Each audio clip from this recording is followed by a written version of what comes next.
Gentlemen of YouTube, welcome to we're finally getting there.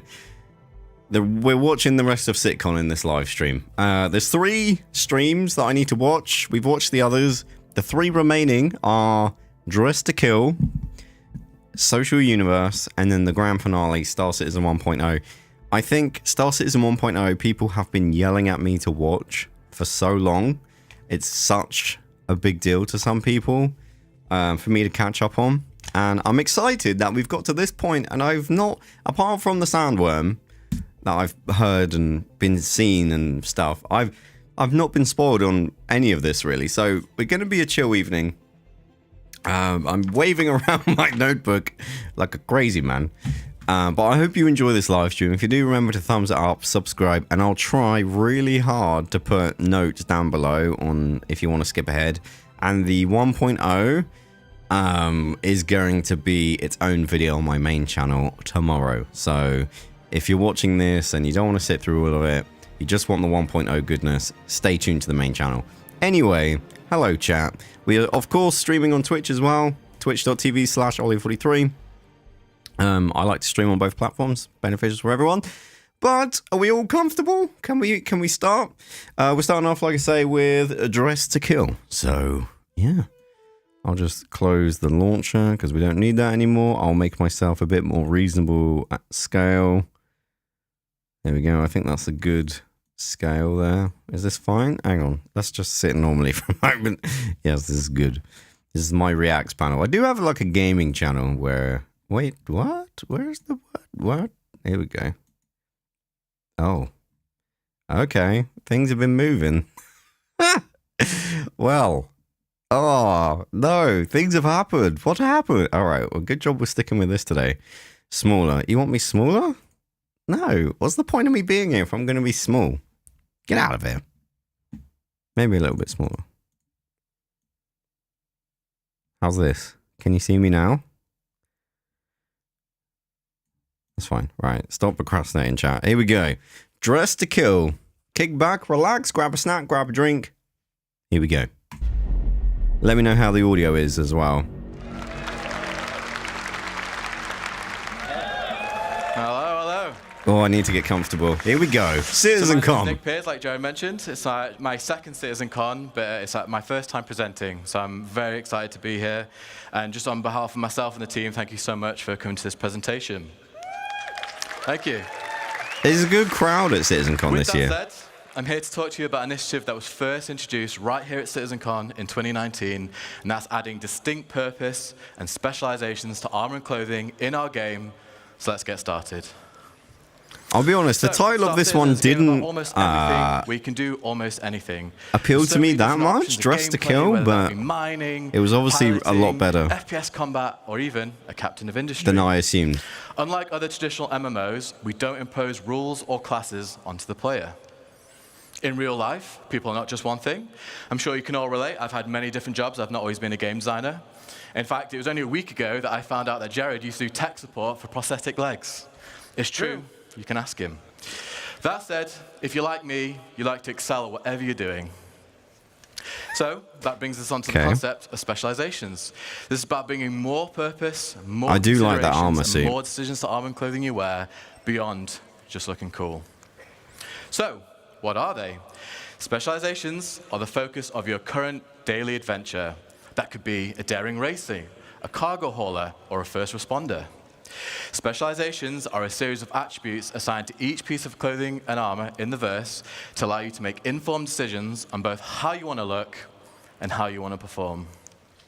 What are they not? Specializations are not assigned classes. There's no magic toggle where suddenly you're forced into a role like a cleric or a wizard or even a pizza delivery person. They also do not limit What's you. wrong with being a pizza delivery guy? Everything in any armor and clothing you want, you just won't do it as well as you could have if you had specialized. Why are these necessary? Well, specializations enhance gameplay depth. This is what I recognize, the suits. Role-play and immersion. Specializations can provide a sense of ownership of your playstyle. At its core, SC is driven by choice, with specializations offering a deeper layer of player options. And that's the option to excel, to fool around, to min-max, or give yourself a unique challenge. And now you'll never lose it. Specialization allows us as developers to make gameplay experiences that are deeper and more complex. So whether you're a salvager, a bounty hunter, or a medic, there will be specialized suits that will help outperform your peers. So at this point, you may be asking yourself, okay, well, how do I That's a cool specialize? jacket. It starts by determining your playstyle. What do you want to do today? Are you going to be a I want to trader, not a lose my smuggler, suit. an assassin? Is there a void Actually, I'm in going your to pause it. So that today, I wasn't going to mention it. I really didn't want to mention it today.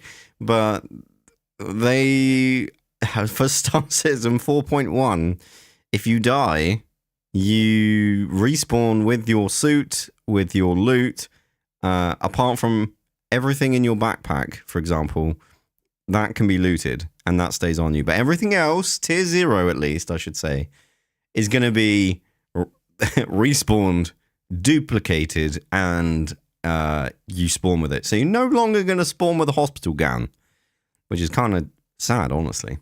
And the loot on you, the dead player, is going to be not interactable. So why was like CitizenCon is so forward thinking and so far out in the future? Why was this not talked about here? You know, it's crazy. I think the change is going to be weird, and the fact that they call it tier 0 worries me, because in the past tier 0 has lasted for a long time. So I am I'm on record complaining that I've lost subscriber loot or something I bought in the store through it going through the ground, or something weird happening and I never get it back and I have to wait until the next patch so I get it back. I'm on record complaining about that, but I'm not on record saying you should die and then just spawn with whatever you had. Because now you're going to have a scenario where I go to an outpost with one ammo clip, my suit, and a gun, and I can run in, shoot. Oh, I died. It's fine. I come out of my C8R. I don't even have to put my suit back on. I don't even have to find a gun. I just go around. I just die, repeat. It just completely negates the gameplay. There's no risk. And also, because you can't loot other players, there's less reward. So I don't see the logic, personally. I feel like they should have just left it as it is until tier 1 was available. Tier 1 and 2, I'm not even going to comment on tier 1 and 2, because tier 1 and 2 will change by the time we get tier 1 and 2. Like, it's ridiculous to even comment on that, because it's not like that will change. Like, this game has a track record of changing its mind, which is fine.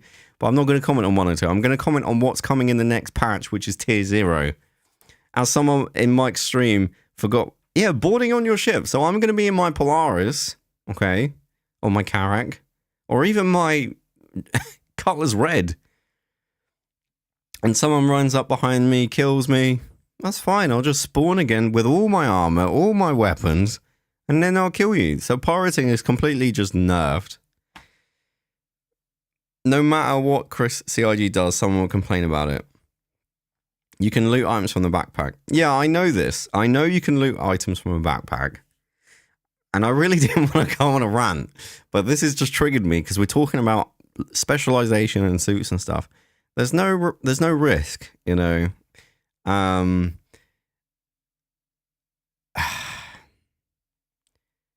If you can get to the med beds, you can purge the respawns. Does that, you can remove it from admins? Is that what you're saying, Bob? Okay, that's a good point. But like, it's still, in a nutshell, what happened to the kiosk? Just give me the ability, like, stuff I buy in game, sure, lose it. You know, if I die, I die. Eventually all the bugs will go, so it doesn't matter, there won't be issues, right? But where's the subscriber kiosk that we were told? Like, what I want to happen, and I tried to say this in Salty Mike stream, I was in this chat, I was everywhere, is if I go and do something with my subscriber gear and someone kills me, they can wear it until I go to a kiosk and claim it back. There needs to be a specific kiosk at like space stations or your home location where I can claim my subscriber stuff back. And at that point, it just gets deleted, removed from the player. Don't tell me it can't get removed. And the law behind it is it just evaporates or something. So if they're gonna pirate my subscriber loot, they run the risk of that I'm gonna go and claim it back. So that's a little bit of a weird thing, but that will stop the duping. But like, yes, it's impractical. It's like a halfway point of just like, yes, you get your stuff back, but no, it's not going to be easy. Like, people have paid. The problem is, people have paid money for armor and suits and guns and whatever else, and you should be able to get it back in the game. Getting it back instantly through death and becoming all your loot becoming unaccessible is not the way. So,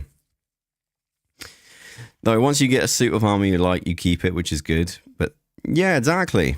Like, I think this is, and maybe I'm a little jaded, but like, it just comes across as we're about to release a load of new armor suits. Hey guys, wouldn't it be great if you never lost them?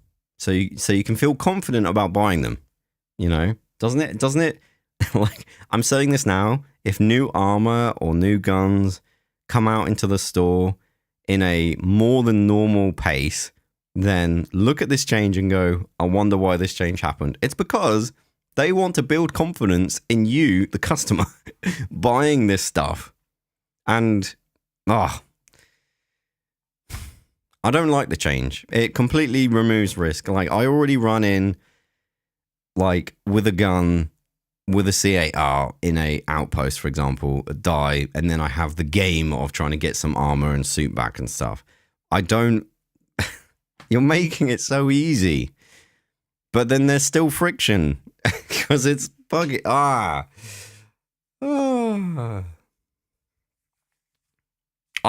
get it. I don't know if I'm right or wrong about this. Bob says it should have been a kiosk. I absolutely agree. I think... No, it's just Mike. I don't know. I can't remember exactly what Mike said. But what I think is... This is just such a weird, massive leap too far in that direction. Like, it should have been a kiosk like they originally planned. The original idea they had, which I thought was still the plan, should be the answer. It was a good answer. You can't... CIG, why are you changing the plan? It was a good idea. It worked, you know? Going to the kiosk to claim back your gear that you've paid for with real money makes sense, is law. It like, call it insurance on the website, whatever, or comes with insurance, or I don't know, you know. Yeah, exactly. Any paid wearable should be a specific kiosk with timers for each item. Yeah, exactly. This is a placeholder mechanic. Listen, I understand it's placeholder, and if the placeholder was one patch, that would be fine. But the break of that logic is, if it's only one patch, leave it as it is. And secondly, it's not only going to be one patch, is it? Tier 0 will be in the game for a while. So it's just completely, like, don't be surprised, chat, if they turn around and reverse this. Because I don't think they thought it through, honestly. Like, the whole Polaris thing, I don't... Like, and I know there's a lot of people that like this change, and I get it. I want to keep my loot too, but just not like this, you know? Not like this, Chris. Not like this. I want a kiosk, like you promised, okay? You changed the goalposts on this one. I don't know. Does anyone... Am I right, chat? Am I crazy? Please. Because I'm watching this CitizenCon thing. They didn't say anything about it. They'll probably talk about the kiosk at some point. You are literally programming the... So, okay. So how long is it going to be until Tier 1 drops? That's my question. You're making so much sense. No crazy. Thank you. I want my items back. But like you, not like this. Yeah. Exactly. It completely negates any risk and reward. Timers for the... You know what? I would be okay with it just going to my home location by default. Not even a kiosk. Well, the same kiosk, but like on a timer, you know? Add some risk. Add some reward. Maybe they could offer insurance on a particular armor set. My issue also... I'll stop talking about this. We've got 3 sets of cards to get through, chat. I don't have time for this. The other thing is, where is the law on me spawning in the bed with my armor? It doesn't make sense. And I know it's temporary, but then if we're allowing temporary to make life easier, why are we spawning in habs? Why are we not spawning where we want? You know, there's so many things in the game that are because it's realistic, because it's real life. And then, oh, no, this is different. This is just temporary. It doesn't count. It doesn't fit that character. Like, what? That makes no sense.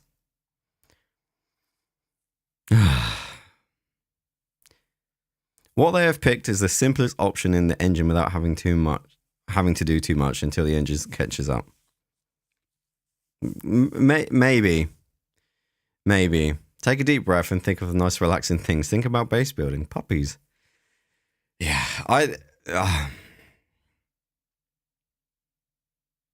yeah, that's true. It just bothers me because we're bending rules for law. We're like, no, in this game you have to catch the tram to and you have to spawn at this location and you have to go through all this steps in the game because it's the game and it's real life and it's law and whatever.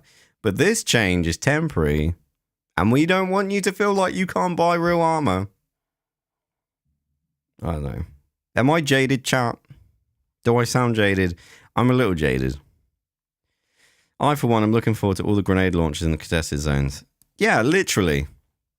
Because you literally spawn with the grenade launcher you bought. And you run in with the same grenade launcher, with the same armor, in the contested zone, and you're back within 30 seconds. The only thing you get through killing someone is the timer it takes for them to get back to you. Madness. Crazy. I don't know why this has got to me, but this has actually got to me. This is something that normally I would sit back and go, you know what, actually this makes recording videos a lot easier. I can go through the process of going to an outpost, killing everyone, stopping recording, editing that video and uploading it. Because if I do die, I come back with all my armor. There's no real loss there. What used to happen 6 months ago is I used to go back to my home location, get all my stuff, travel back, do it again. Then they changed it so, I only respawn back to my ship. But now there's not going to be any game left. Anyway, that's my rant over. The tier 0 thing was a weird... I was not expecting that. But I'm calling it now. Don't be surprised. I mean, they won't now because I've said this, but don't be surprised if they start releasing armors and ships. Sorry, not ships, guns and weapons skins more than usual. Because it really, really reeks of trying to put confidence in items you buy. That's all this is to me. The solution was what they had before of we're going to put a kiosk in for you to claim back the items that you paid for with real money. They couldn't do that. So then they've put in this solution where any item you've got equipped ever is just safe. Even if it was just sub items, that would make more sense, you know? If I'm wearing armor I bought, sure. Give me the scummy pay to win aspect. I think maybe that's where it happened. Someone was like, why don't we just do it for just the stuff they buy with real money?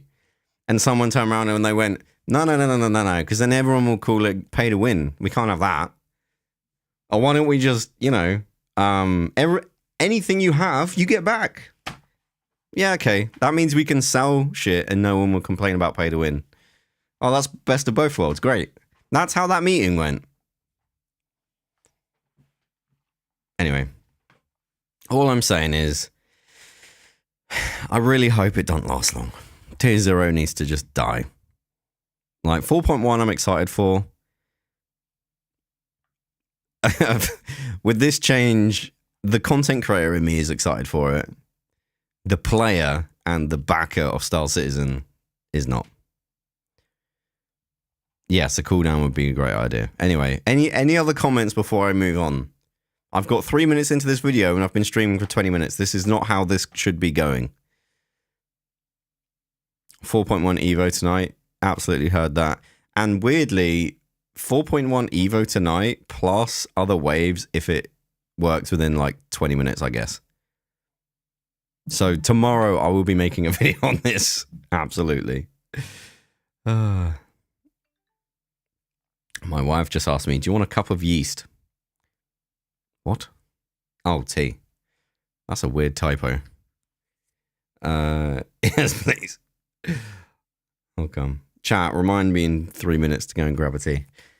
That's the most British thing I've said on stream. Anyway, that is my rant about it. Thoughts? I have not checked out the space throttle from VKB. Makes sense. Can't test limit counts in Evo. Can we get a T2? Yeah, sure.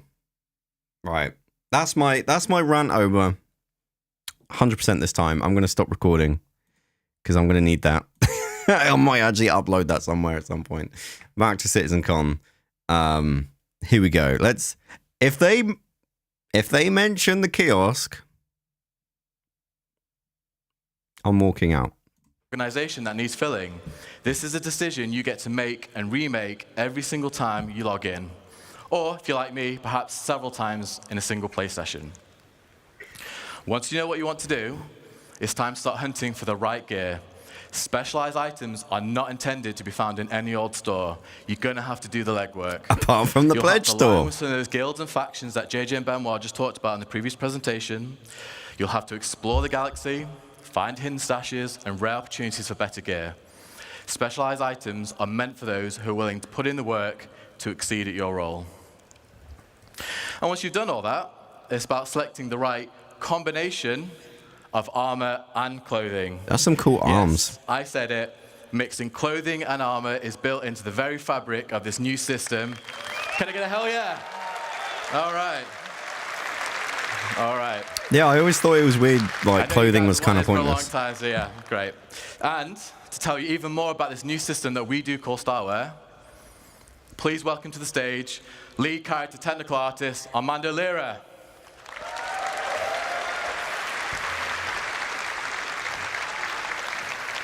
You can already get those arms? Neat.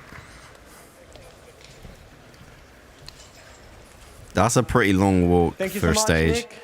Hello, everyone. I am so happy to be here presenting for the first time. Yeah, let's go. I can't stress. I've been on a stage like that before. I can't tell you how much of a like it hits you going on stage. I have nothing but respect for these guys. For that, we had to create a system that gave you all the freedom that you deserve. It's something that I am sure you've all been waiting for so long. Starware. So if you're... Are you tired of choosing between clothing or armor? Yeah. So no, it's a very easy choice. And match. Starware is fashion that meets purpose. As specializations provide you with a multitude of stats to combine, you'll also be able to choose the visual style that you want. But beware, with added options also comes the responsibility of choosing the right combination for the right situation. Let's look at some of the possibilities that Starware will be able to provide you. Vandal helmet.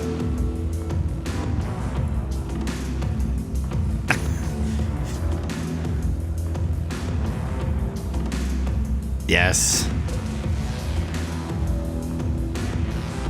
Yeah, I like the idea of like wearing a t-shirt and a light bit of armor. That's kind of cool. That's neat. What are those shoulders, man? Oh, the jacket is cool. Yeah, rocking the jacket is neat. And the paper bag. You know what? I'm so mad. I wore that paper bag in space once and I immediately died. It doesn't work.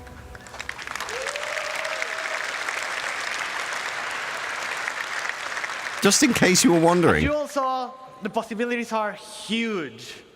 Like, have you ever wanted to put on a jacket on top of an undersuit? Yes. Yeah. How about an armor on top of a sleeveless shirt? Or sure. even without no shirt at all. Like backpacks on clothing. Yeah. So Starware allows more customization. How does the backpack work than if ever. it needs straps? But be careful, certain gameplay implications will still be true. You won't be able to go into the vacuum of space without a space-worthy undersuit and helmet. And in certain planets, you'll need a breathable mask or helmet to survive. Yeah, this is a cool look. I like We're excited this. about this as much as we are, and we've heard what you all want, and we're making a system to bring it all to you. How is it going to work though? I'm so jaded. They show anything interesting, I'm like, yeah, but how are you doing it? Tell me how. Enough about Starware for now. Let's go back with Nick and learn more about how Starware and specializations will improve your gameplay. I'm just going to go grab my tea, chat. 2 seconds.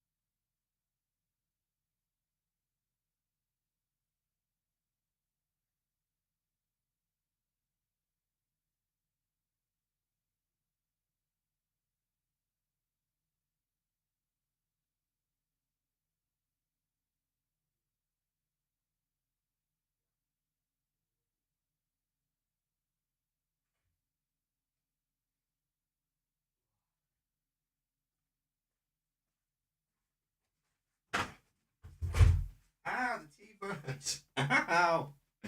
Ow, it burns, chat.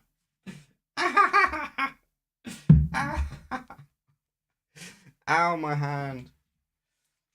Oh. Ow. Oh, I literally burnt my hand. I was trying to unlock my door with the tea in my hand and I went, and then the tea went all over my hand. It really hurt. Right. Also, chocolate biscuit. All right. Thank you, Armando. Some nice dancing as well, by the way. So as you can see, the Starware system is about adding function to fashion.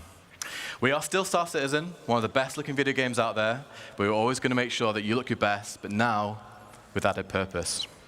So to recap, we're going to go through adding intent and purpose to all our clothing and armor sets.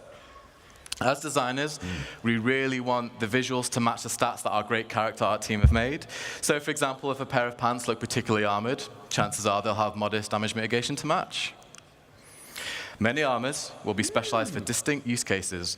Currently, we realize right now bigger is generally better when it comes to FPS armor, and we know that shouldn't always necessarily be the case. There will be some armors that won't have EVA thrusters built into the suit, so you lose EVA capability. Some armors won't even be space-worthy. Specializations means getting better at certain things at the cost of attributes and others. This is about compelling you, the player, to make tactical decisions for every situation you may find yourself in. So now let's look at some practical use cases for the butt Starware protection, system. guys. Whilst all our armors are becoming specialized, let's take a look at a select few, which I will add are some of my favorites. We are going to assemble a team to tackle one of Star Citizen's most anticipated adversaries that you'll get to meet later on. Let's meet our first specialization. Alright, okay.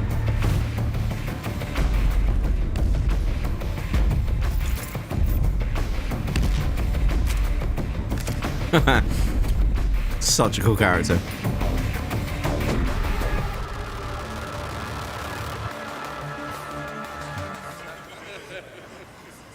All right.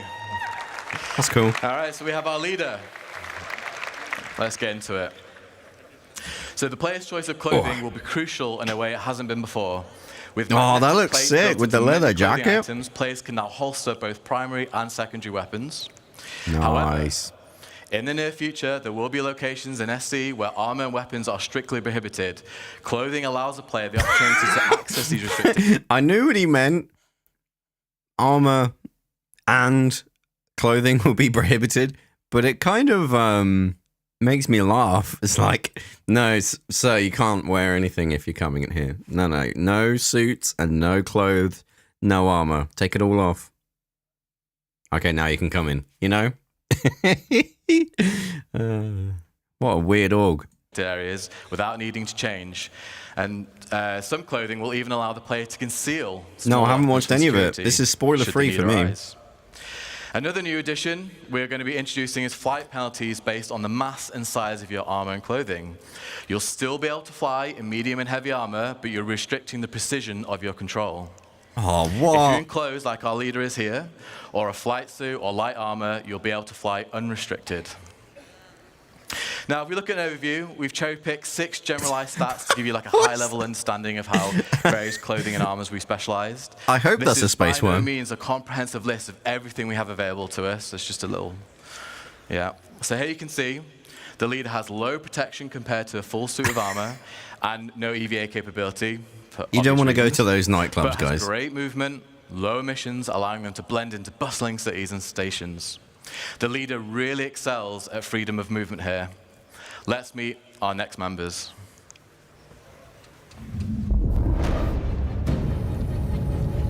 We're going to be armored up. Oh, the glasses in the helmet. That's sick. Sorry. Oh, the race suit. That's a nice helmet.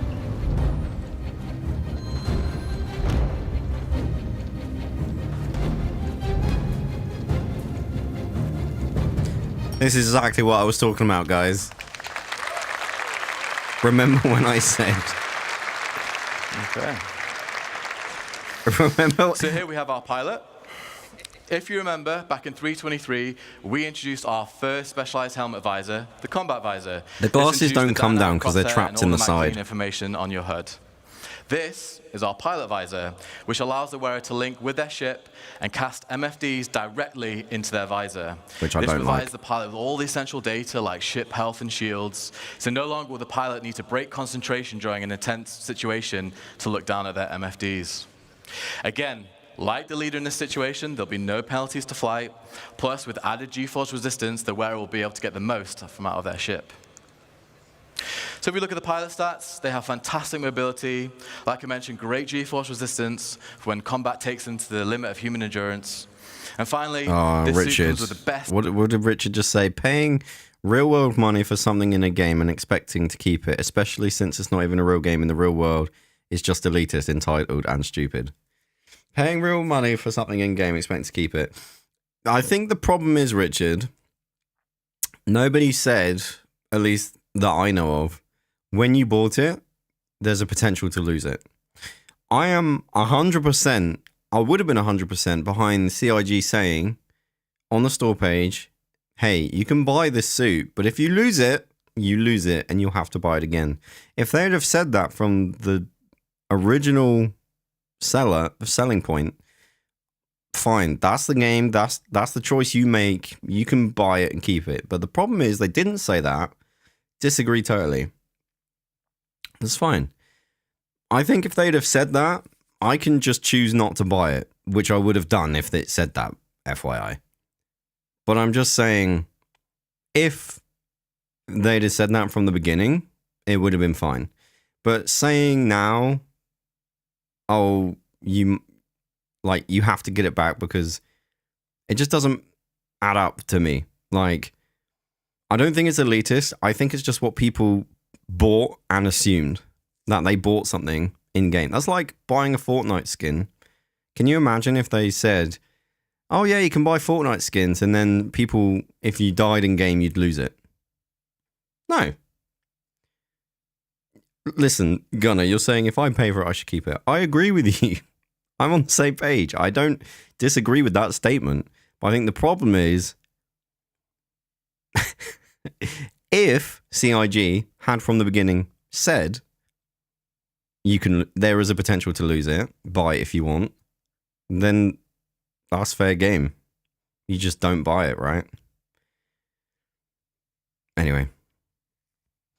I agree with you. Okay. You just said you totally disagree, so it was confusing. Anyway, back to this. EVA capability in its class for when remaining in your ship is no longer an option. Here's another variant. This is what I was talking about. The racing flight suit.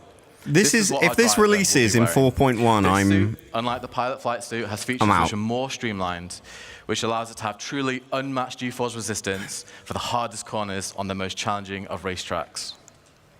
It also offers great oxygen capacity and thermal protection for those planets with hostile environments.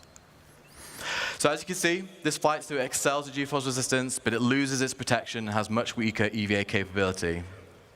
Let's meet our next team members.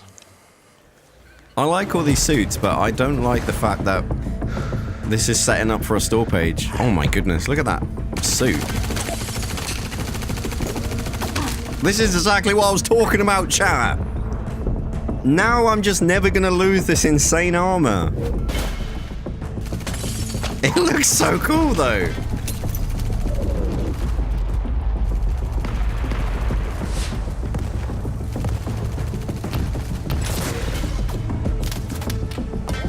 Oh my word, I was actually right.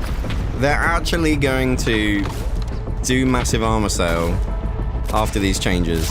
I was right.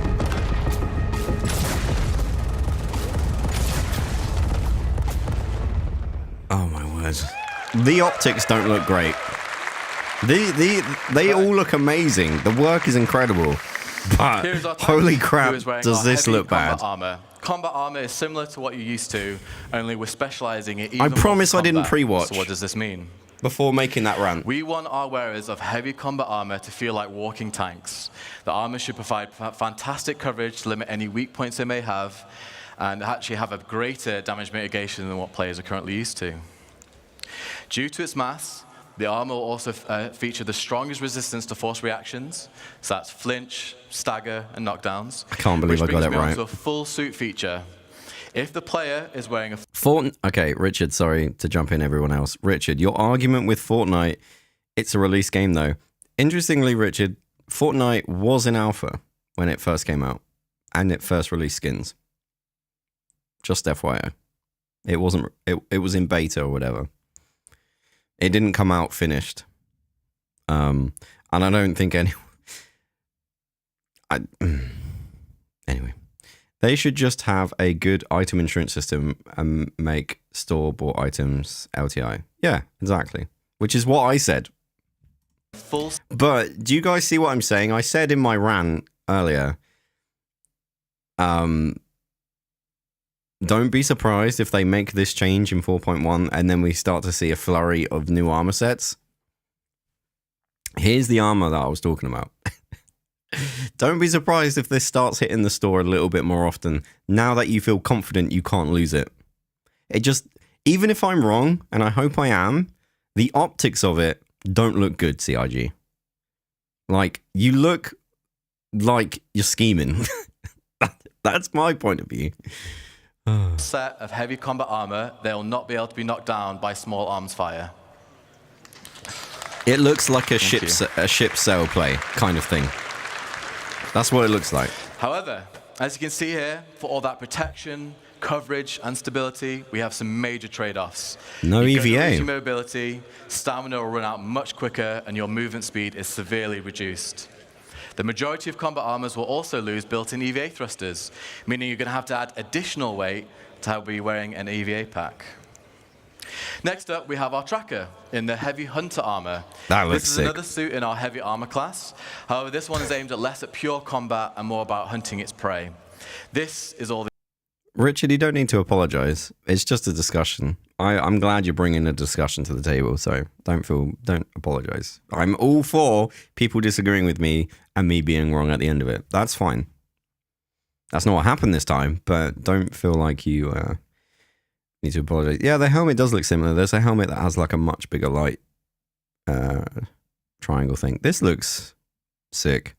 And this, I can't believe how right I was. Tier 0, oh my word. The armor for you bounty hunters out there. Oh my word. The Heavy Hunter armor has the most powerful active scan for hunting their targets. Its scanner outshines all others in locating infrared and electromagnetic emissions. Wait, scanner? Perfect for locating those targets trying to lay low, whether that be I don't human think people or like the creature alike. FPS scanning. Whilst it's still classed as heavy armor, it does mix things up, so it'll have slightly faster movement and mobility, but it loses the protection. You'll also be able to store more devices like deployables and throwables. Thank you. So to compare the stats, whilst not as tough as our combat armor, it does gain an increase in mobility, and while its scanner is the best of the best, the armor is also incredibly noisy and emits powerful emissions. So while you may find your target with these, there's a good chance that they'll know you're coming for them. Next up, let's look at our last additions to the team.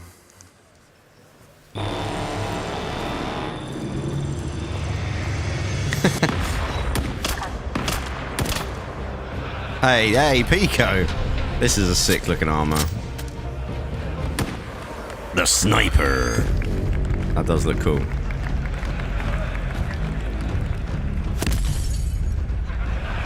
It's just, hey, it's space junk.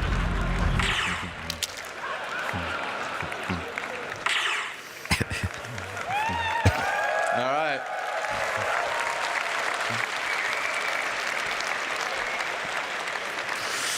I can tell who the fan favorite is there, yeah. So we have our sniper, who is wearing our light stealth armor. That is a sick bit of armor. That's cool. Imagine that with the jacket. Now we're talking. Here is another example of a full suit feature. If the wearer has all pieces equipped, so that's helmet, core, arms, and legs, due to its mass and the suit's material, their missions will run so low that they will be undetectable on radar. Pay to With it win. being light armor, it also has a great level of mobility and traversal speeds, meaning should the wearer be spotted, they can quickly escape or reposition with ease. And remember, with it being light armor, no flight restrictions. So with the best stealth and fantastic speed, it's a must for any players looking to assassinate, infiltrate, or in this case, be a sniper. However, the protection provided is minimal. You don't want to be engaging in a full-on firefight in this suit. And just to reiterate, folks, as well, like great specialized armors like this one and all the ones that you've seen today, you're going to have to put the work in to have these at your disposal.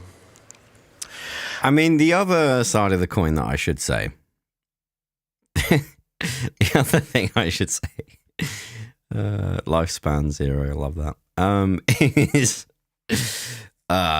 what if they don't put these armors in the pledge store? Is there any chance of that happening?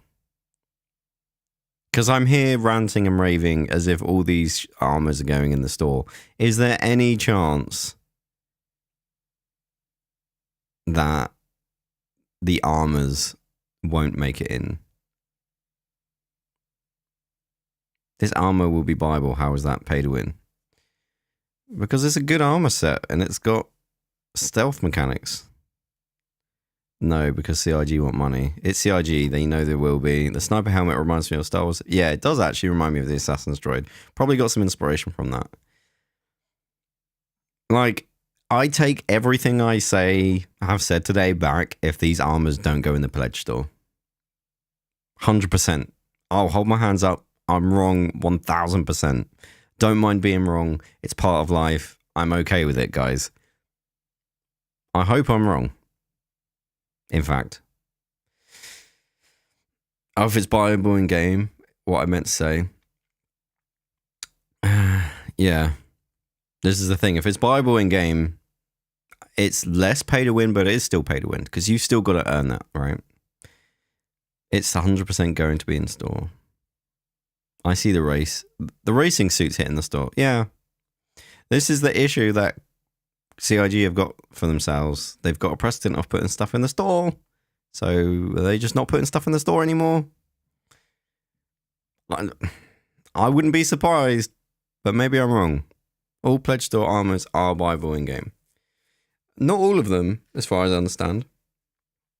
There are some armors you can't buy. And finally, surround our group, like we have that one friend. There's a Mohawk one. We've all played MMOs, right?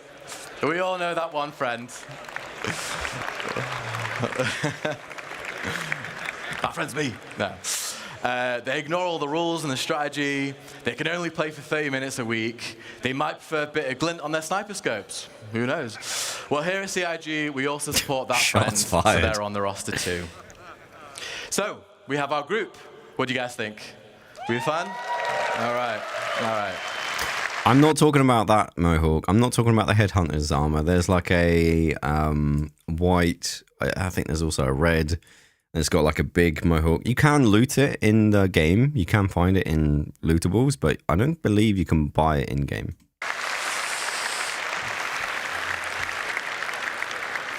So let's see what they face ahead and if they're up for the challenge. And to talk to you about that challenge, please welcome to the stage Senior System Designer, Zach Priest. You've been great. Thank you. Yeah, I know they're lootable. Zach! Oh no! He didn't. Luckily, this Zach! thing got 2 buttons. So, hello, I'm Zach Priest. I do a variety of things at CIG, but thank you, the people at the front. I do a variety of things at Love it. I do a variety of things at CIG, but I'm mostly a designer who works with AI and guns. So most of you will be wondering, what could the next part of the presentation be about? Well, let's get stuck in. Star Citizen, at its heart, is about community. From our relationship with players to the big dynamic events that citizens work together to complete. We love group content and missions that allow players to work together to achieve a goal. But for our group specifically, you do have to wonder, well, now our crew is assembled, and in a universe as big as Star Citizen, who knows what trouble they could run into. So let's find out what they're going to face. Now, they're heading to the planet Monarchs, which is in the Pyro system. So without further ado, let's find out what they're up to.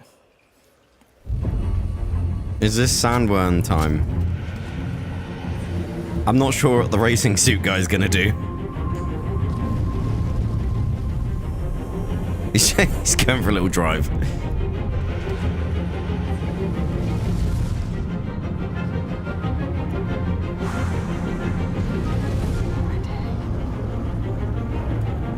Oh, he's the scout, I see.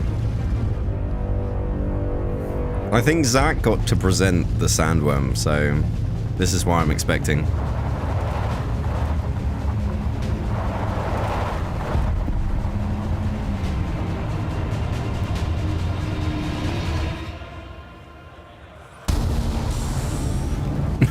Shoot! Damn! Oh man, can you imagine the crowd? Wild. Sandwell, oh my goodness me. What? It's bait. Yeah, the guy with the racing suit is bait. Got it. That worm. That's mad. That thing is huge. That's a Valkyrie there. Dude. Oh, gameplay. Nice.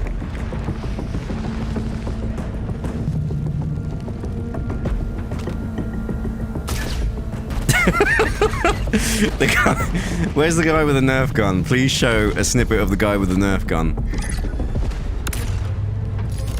That would be amazing. Oh shoot, they throw rocks. Oh. Oh, that sucks.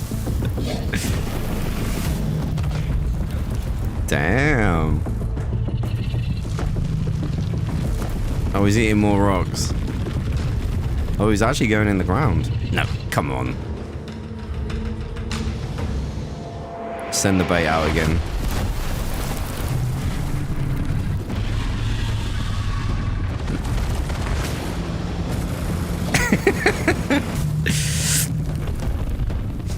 Oh yeah, that guy died again.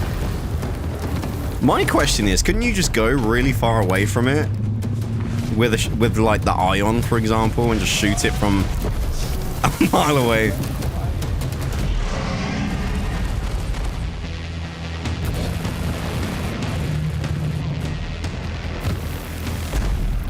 Oh, that looks great.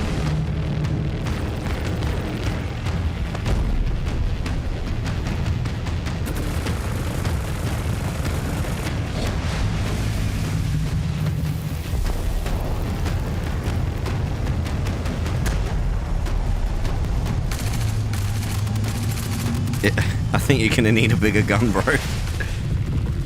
That was a cool shot. You need to keep it engaged or it will flee. Okay. So, like, if you back off from it, it will just get bored and go underground.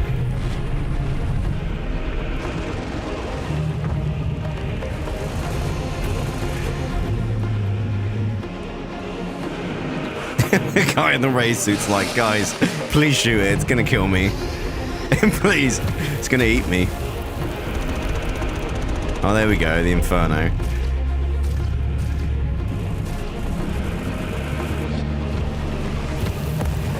No! It looks like it has a hella range on it anyway.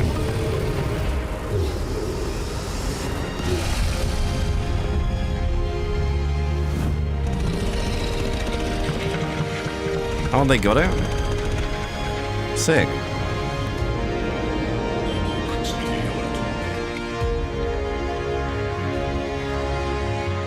That's awesome.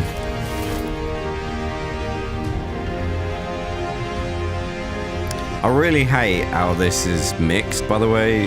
Like, they've got the audio from the... Ooh, mining. Giant pearls. Oh, this is cool.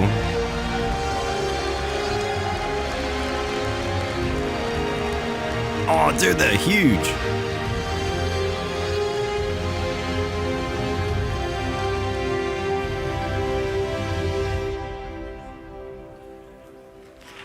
Nice.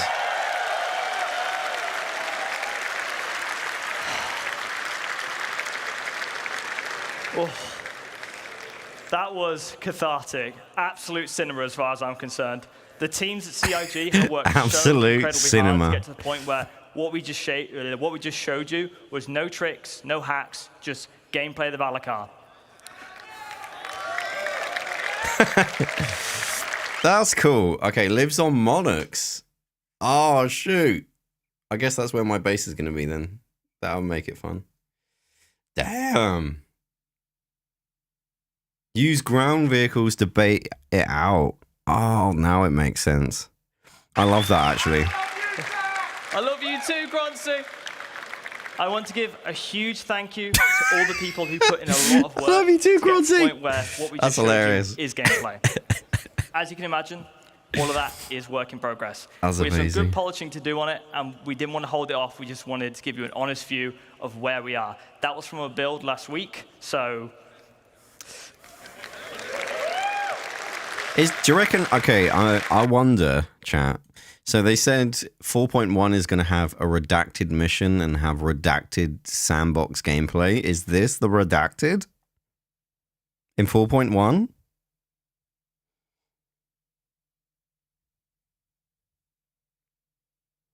Maybe.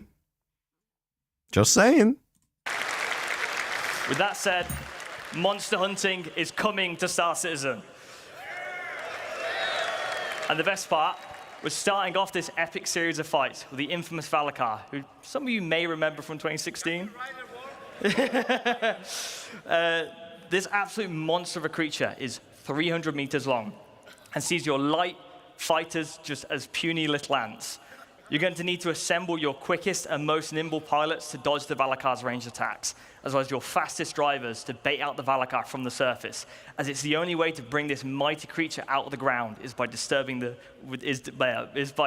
surface with a ground vehicle. But how does the Valakar stack up to our crew?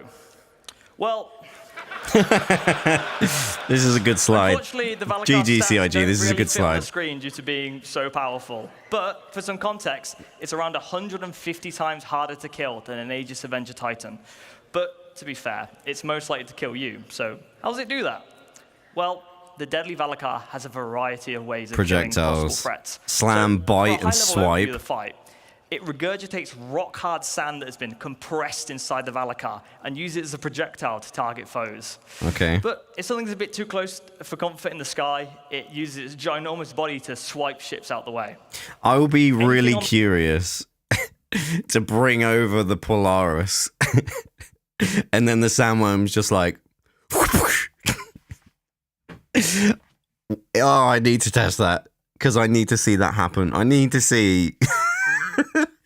I need to see that happen. That would just be great. On the ground that it sees as a threat will have to contend with its bite or its deadly slam. This is. I'm getting sucked in again. A little bit fun Damn bit it, of Chris. information. As the Valakar becomes more injured, it will retreat back into the planet's surface, and you'll need to make sure that your ground vehicles stay alive or have backups to bait out the creature again, as well as keeping it interested. Okay, so there's like waves.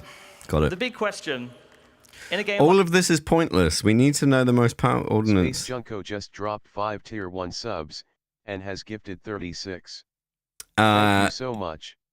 Thank you so much, Space Junko. What a hero. That's very kind of you. Thank you very much.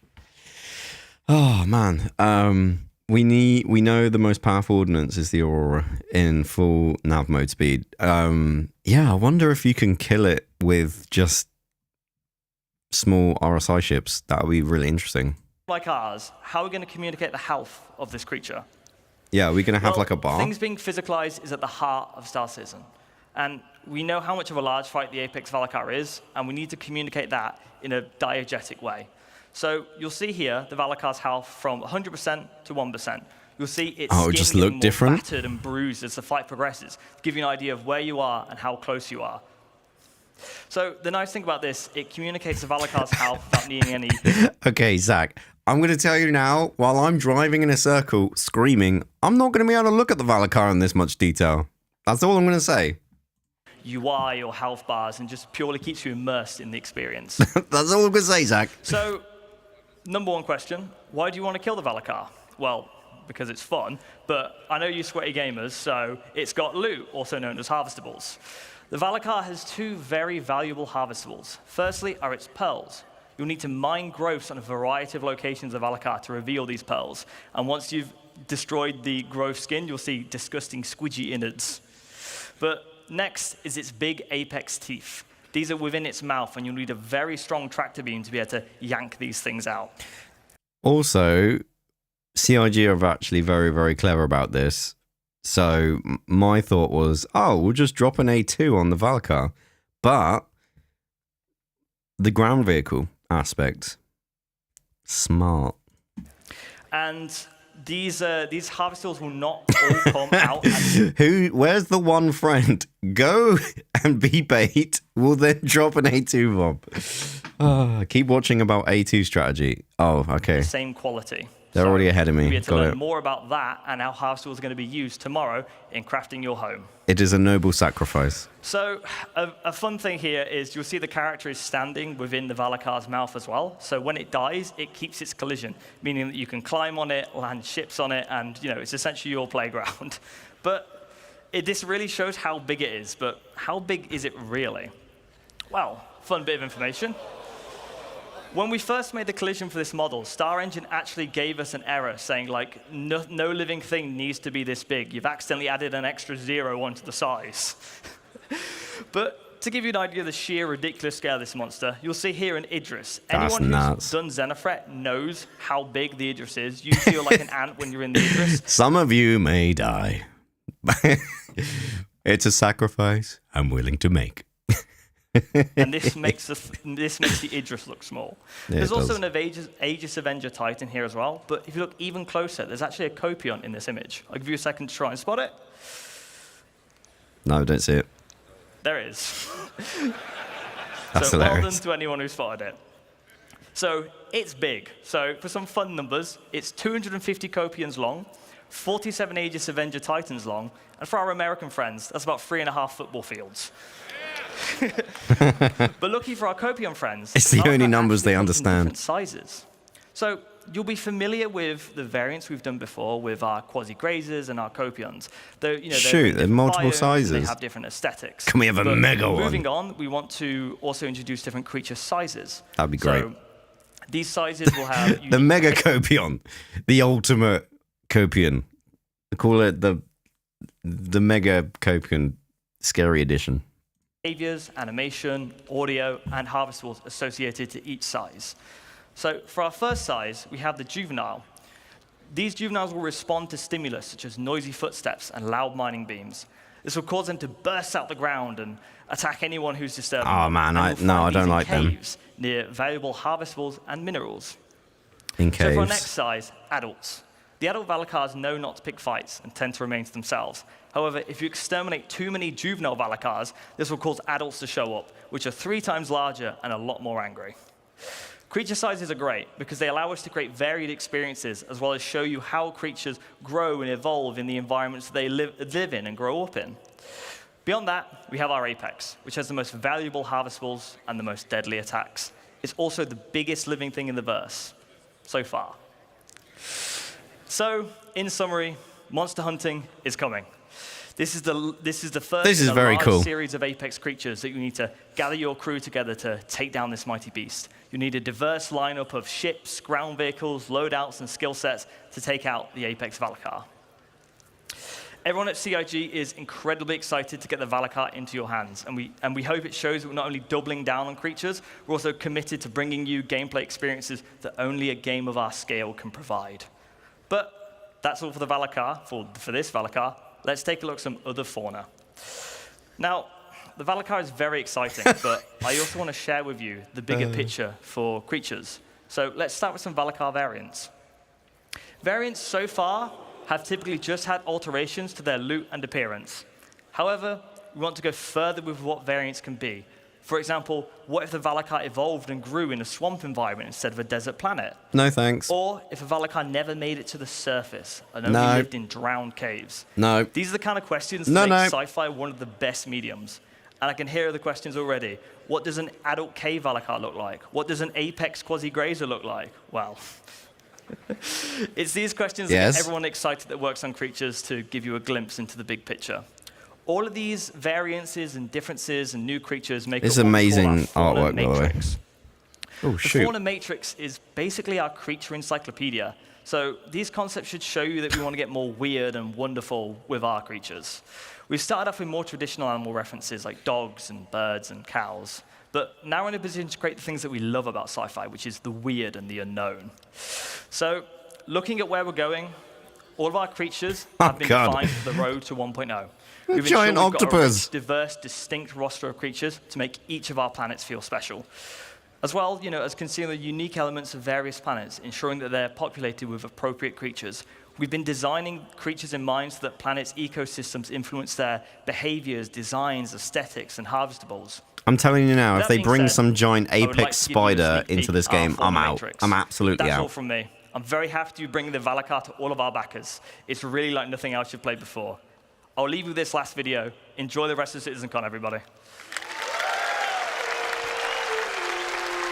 I kind of want to go back and watch that original 2016 Valakar gameplay. Because that would be kind of cool to watch back now that we know more about it. Oh, these concept arts are cool. Oh, the rhino? Yeah, I'm down for the rhino.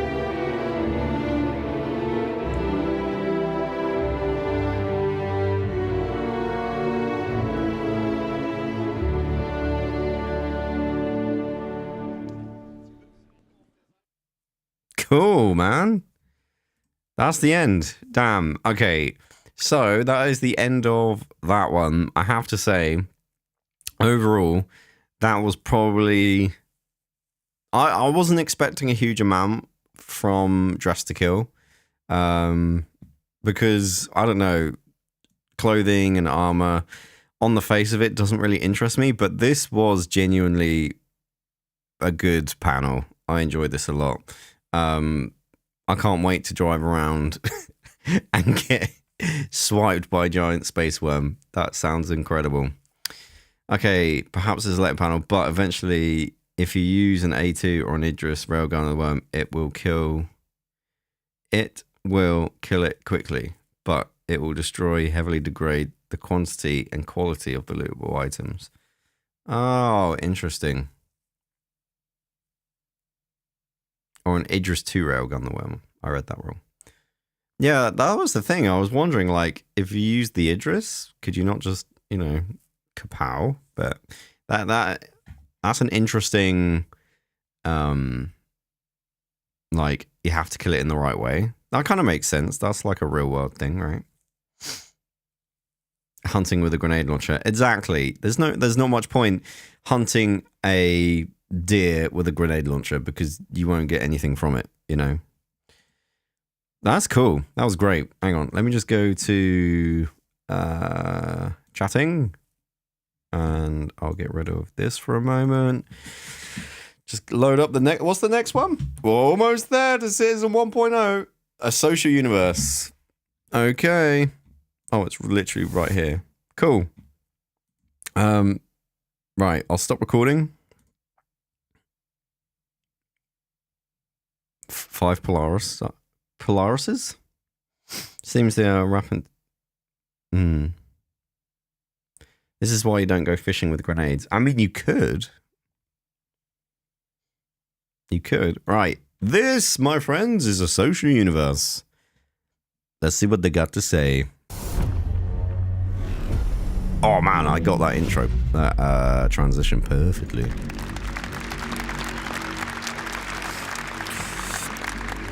Hello! It's Ben!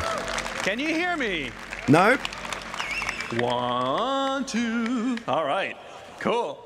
Okay, so in the Star Engine presentation, here we go. That was Benoit. In this one, I am Balt, my player persona. I will now channel my inner Jared in this one, and I will be your host for this panel. What does that mean?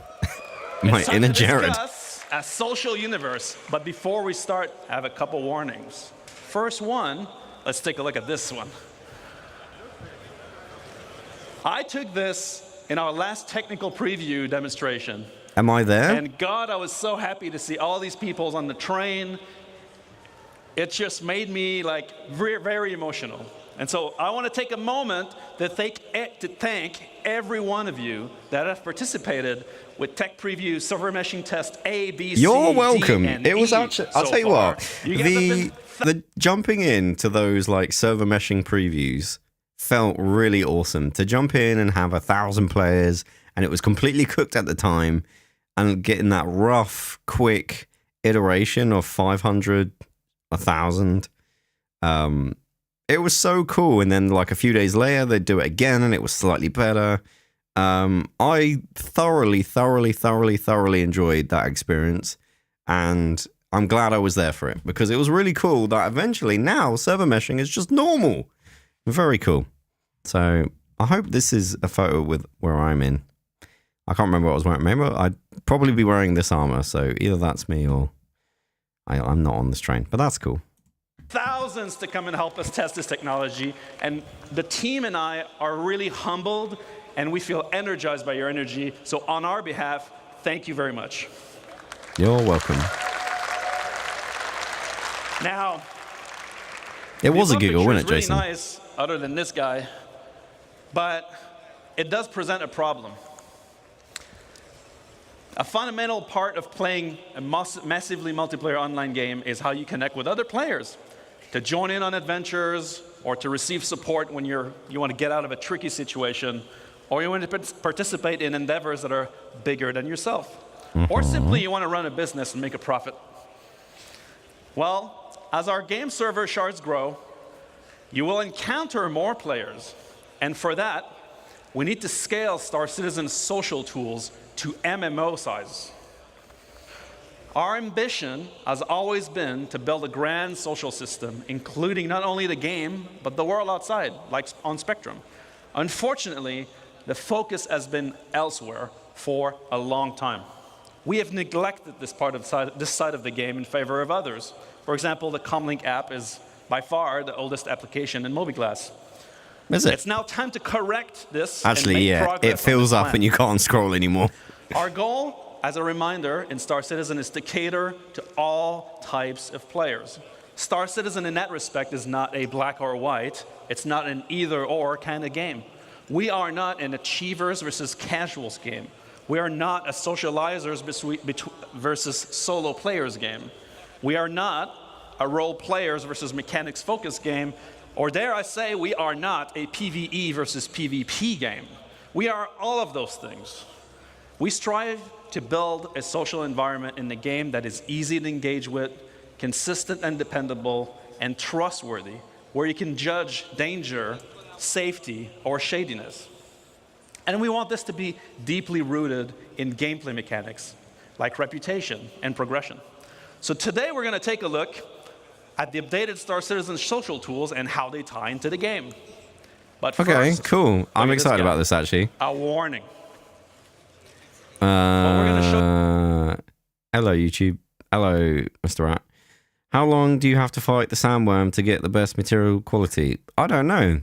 What are we watching? This is a social universe, and after this, we are watching Star Citizen 1.0 because I've not seen it yet. We just watched Dress to Kill. Was that it? No. Yeah, Dress to Kill, and that was very good because we saw the sandworm and our future Whiplash specialist. Show you is very early work, and we will not be making a revolution or breaking boundaries. We just want to bring our game up to MMO standards. Seems like a weird or like point Garrett to likes make. to say, bringing our 30th century game into the 21st century. And so, in order to do this, we've enlisted some help. First of all, throughout this presentation, all the screenshots are made from you, the community, directly pulled from our community hub. Nice. You're going to see some player names on screen. Most of them are all of our most die-hard Evocati members. And for this, we should really take a moment and thank our Evocati members for their renewed support. They're always there for us. They get the worst and worst of the builds, and they do get powered through. They do. This is an actual shot from the last Evocati. Forget the prisoner mentioned here from the work mines. And so, I'm not going to lie. This presentation is going to be a lot of mobiGlas. It's not super flashy. But focus on what the tools will allow you to do and their impact. But for this, I need some help myself. So I'm going to make a party.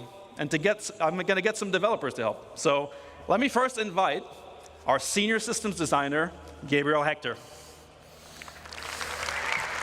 That's cool. Hello, CitizenCon. Hope you're doing all right. And Ben, you forgot to cover the Swedish before in your earlier introduction, so tjena. Ah, nice. All right, we need some more. Let's invite Assistant Design Director, JJ, to the stage.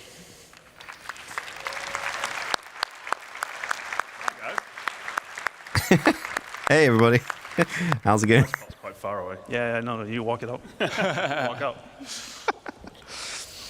Okay, so Social Universe begins with Come your from the friends, other side. closest group. It's the first go-to when you want to play. Our current friend system is dated, and it includes things that are, well, not really friends. So my first question goes off to JJ to kick us off. What are we doing to improve friends and friends management? So, we're taking our oldest app in the mobiGlas, the Comlink app, and we're upgrading it to a brand new social app. And this is Okay. now going to be your one-stop shop for all of your friends and group gameplay. Now, this is the new and improved friends Oh, it list. shows So location. You'll notice, sadly, one of our oldest friends that we all have is missing, though, and that's ATC. Sadly, our friendship has ended with ATC. What? I'll have no friends at all then. So this is now just a dedicated space for your real friends. So you're now going to be able to see what those real friends are doing with richer presence information. So giving you better awareness of where your friends are, what they're doing, or if they're not on, when they were last seen. And then you'll also be able to reflect your own status. So you can let friends know if you're away, don't want to be disturbed, or if you just want to hide offline. Leave for a me while. alone, online friends. Another key I'm upgrade playing is Star synchronizing Citizen the on my Spectrum own. as well. So you'll be able to see friends that are in Spectrum itself, Arena Commander, or just chilling on the launcher. And that also means that you can accept and receive invites. Oh, that's to cool and from that it Spectrum says even while you're offline. Arena Commander or And throughout Spectrum this or whatever. That's presentation, nice. Any functionality that is shared between the game and the web and the launcher, we're aiming to synchronize across all. And Okay. speaking of synchronizing, We're when we aiming. have multiple characters, your friends will be shared across all of them too. Nice. So some people are multiple real socialites. characters. I know, I've seen them. What? They have a lot of friends. I'm talking multiple pages and pages of friends. Who are these What are people? we doing to help management of huge friends list? Who has Nice lists? humble brag, Ben. Well, in fact, So you can make notes, refer to a friend, know them from another game, met during a mission, I love this. Space Junk. Usually dead. Bob. Oh, I got to comment something with Bob though. I don't know. Dreaming about dominoes, and then Jason is just usually giggling as I die. Is that accurate? I think that's accurate. We are giving you the ability. Now I want to dominoes, add damn it. notes to your friends list, so you can remember. I think they mean link up multiple this is accounts. That Oh, cosplayer okay. that I met at CitizenCon 2954. It's kind of weird though that they're kind of enhancing and almost somewhat encouraging alt accounts. That's weird. Mine would be Jason, the one I kill. Hey, I never kill you. Maybe That's it's not what JJ's happens. super weird Jason the username. rescuer usually. This is JJ. Also, you can add people to a favorites list, meaning that the people that you interact with most in the game are always going to be shown at the top of your friends list. For your If you have multiple characters. Yeah, but why would you have multiple characters? I don't understand. I thought your account, say my name's Olli43. I don't have multiple characters on Olli43. Like what? your convenience. Additionally, we're moving the voice chat into the social app. And Nice. well, why? Who you gonna call?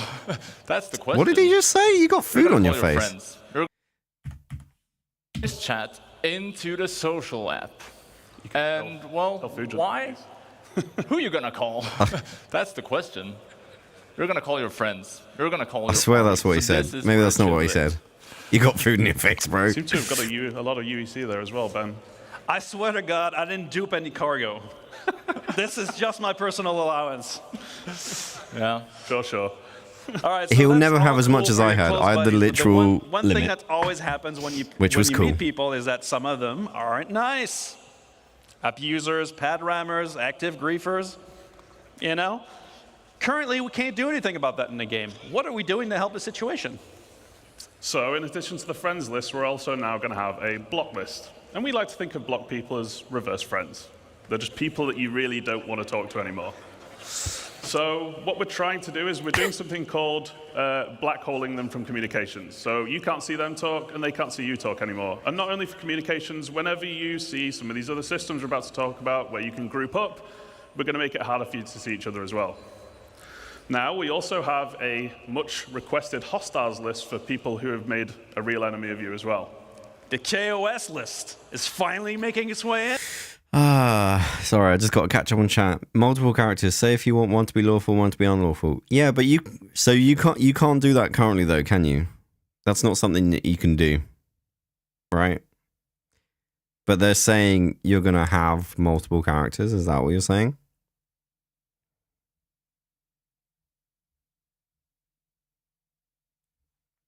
Right. They also need a streamer mode where I can like not show my username. Oh yeah. That needs to happen. You'll also be able to add notes here as well, just so you can remember that person I blocked 2 years ago. You remember why, because you're going to forget. And then for those situations where someone really wants to go the extra mile, People have one. Yeah, I've got. Sorry, we're getting confused here, John. So I've got multiple accounts where I've had to buy multiple pledges, right? But what I'm saying is they haven't confirmed. I'm asking. They haven't confirmed my Olli43 account has multiple characters to it, right? I've got Olli43 and 100 days. They're my two accounts because I don't, on my 100 days account, I don't have any ships, I don't have any loot, I don't have anything, and it's like a progression account. Whereas Olli43 is full of ships that I just want to showcase and make videos on, right? So, but what I'm talking about is having a character with, on the Olli43 account. That's not what they're saying, right? Who knows what they're going to do? Okay. Right. Per mega ass. You can report them to us, and we'll deal with them for you. All right, so now I have my friends list up to date. I can find my friends easily based on rich presence in real time, and I'm ready to go on an adventure. But for that, I need a party. The party is at the core of the social experience. When you're heading into a mission, meeting with other players, or whether they're a friend or not, our party system is very bare bones at the moment. Oh, this is cool. It does have some cool features, but what are we planning to improve parties? Yeah, so as you said, it does have some cool features like party launching, the party markers, quantum syncing. It's all good stuff, but let's take a closer look at the new features of the party list. Mr. Kraken, don't you dare. Don't you dare mention Kraken. We are right now at a unique opportunity for us. So yeah, so your friends list will be shared between Olli43 and 100 Days account. But how do they know? It's a different email. You'd obviously get to link it up. I just find it weird that they're encouraging alt accounts. I mean, I guess it makes sense, like you say, lawful and unlawful, but it's still kind of weird to me. we already support large parties, but we want to do this well. We have been my seeing IP address? what you do in the tech previews, and people have been partying up in hundreds. 100+ people in one ship? Come on. And that's all right. We just want to make sure that we're adding better support for this, like search functionality, making it easy to find people in your party. Also, just like we did with the friends list, we're adding rich presence here as well. But for the party, you're going to want more real-time gameplay-related info, like if someone's downed or dead or maybe offline for some reason. Space junk. A big thing, though, is the ship and seat breakdown. So you will see Ben's blaster. You don't want to go near Ben's blaster, guys. Yeah, maybe that's worth the pause. So, you will see all the vehicles that your party members are in, as well as the seat that they are in. This will give you great situational awareness and allows you to coordinate better than ever before. It's essentially a mini fleet manager. Okay. Oh.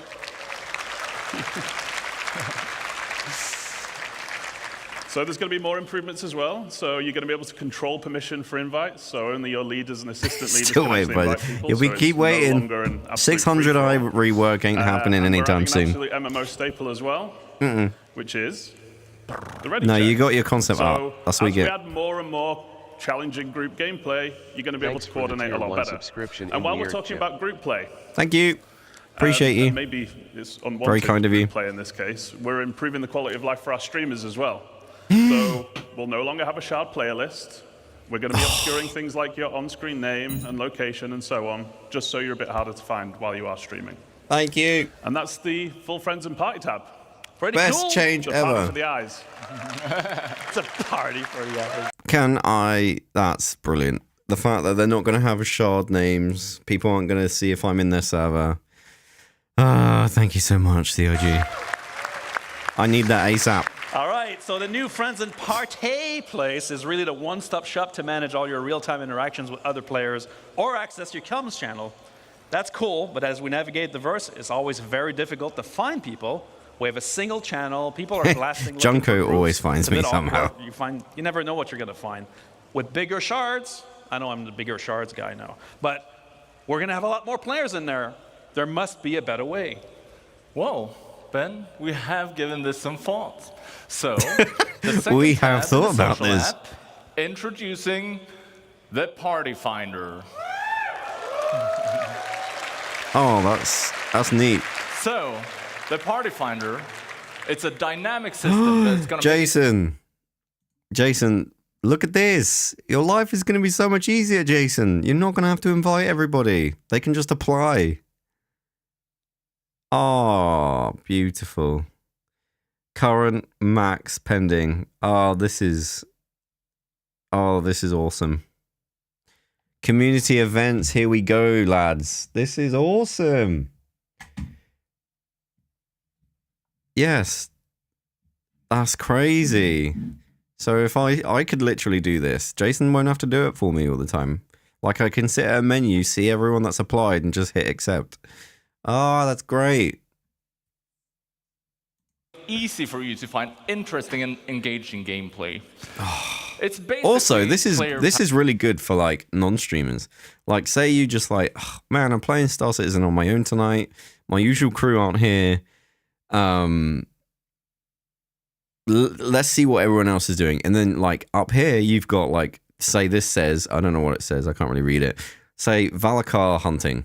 You go, oh, yeah, I want to do some Balakar hunting. Let's join this party. That's great. Powered matchmaking. So, if you are looking for more players, just go in here, advertise your party, give it an informative name like Ben has done here. Space combat. Imagine, yeah. Fun times.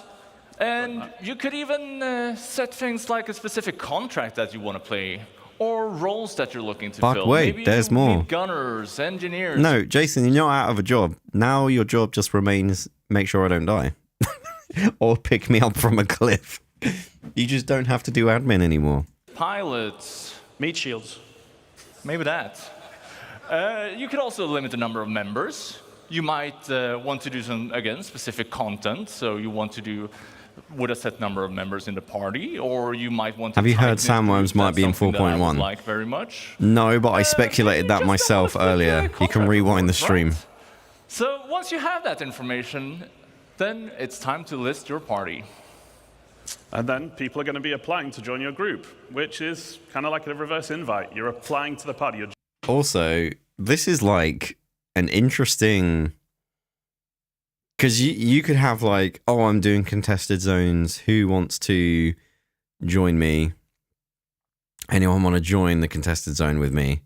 And then next thing you know, people are like, oh, these people are doing the contested zone. I'm joining their party. Yeah, I'm a good guy. Leave the party. Brrr. Now I'll get all your loot. Joining yourself, you're getting involved. You're the reverse guy today. Crazy. I'm stuck in one gear. Pirates could set traps. Exactly. This is exactly what I'm talking about. Chat. Yeah. You can then... It's a trap. Don't join the party. The people that are requesting, you can then look at their information and you decide on whether or not you want to accept or reject them, just so you can tailor your group to the kind Also, I'm totally naming this to like Chris. And that'll be it. of gameplay that you're trying to do. Then, on the other side, finding a party should be easy too. So Thank all of you those for the super 4 cool long things months that of Gabriel just subscribing mentioned, drunk so like setting your group underscore name, roles drone. needed, party size, and Thanks, so on, Drone you're gonna be able to Drone. use those as Literally filters missing a to find the stream right group. I'm literally missing a stream, did you say? Thank you very much. Appreciate it. And this is all purely because we want you to find the kind of group gameplay that you want to engage in. And it's for all types of players.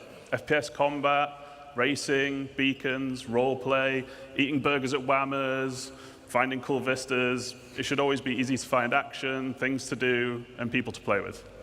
This is a great idea. So I can create a party from a couple friends. I can party launch it to the game on the same shard. Then I can share my party with the party finder. And other people will want to join up. Now we're Nice. talking. But I'm curious, as we're going to get bigger shards, let's say that already, how will we improve communication? It's very much of a mess right now. Our chat's very bare bones. And voice comms, we never really know if they work. Well, let's chat about chats. So, we're adding options for you to customize the chat window. No, don't give me options, because now I'll play with it and I'll be never happy with it. Jason knows how this works. If you give me options, I'm forever going to be playing around with it and fiddling around with it. Oh, there's a default button. It's okay, chat. I'll just hit default. Giving you the power That's fine. to make Don't the let chat me play around with your it. own. I'm not. No. We're also adding chat tabs. We're bringing back tabs. We're bringing them back from other games.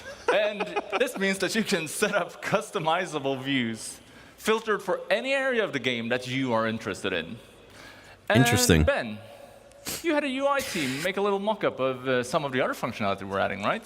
I sure did. I also got them to add the combat login. That's sweet. How kind of you.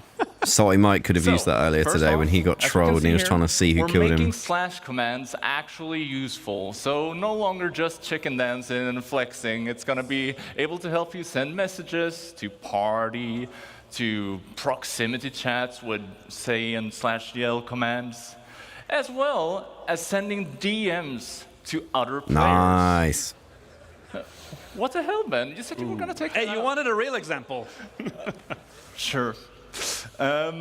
So, another thing we're adding is that we're giving you the power to share information more easily via links. So, first off, here we have contract links, taking you to the contract manager for that specific contract. Cheesecake! Yes, cheesecake. Yeah, cheesecake is maybe better than center threads. Also, How does that work? Star map links. Let's have a look at what that looks like. This means that you can click the link and it will take you to the exact location. So you have to write it exactly how it's written. Interesting. Making it easy for you to group up.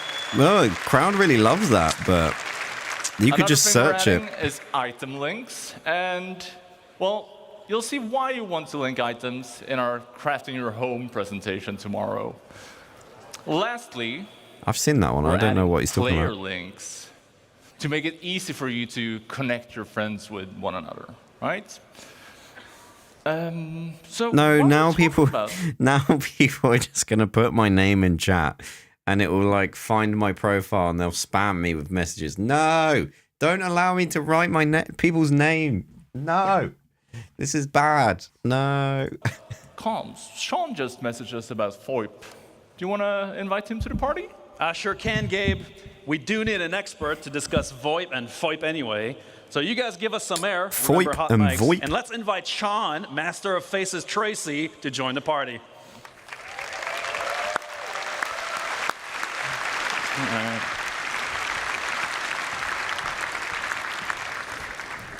Hey, Ben. Hey, How you doing? I'm good. Hello, everyone. Good to see you all here. So, I've come Love up to talk a little bit about FOIP and VoIP. So, it's a bit of the communication channels beyond just text chat, right?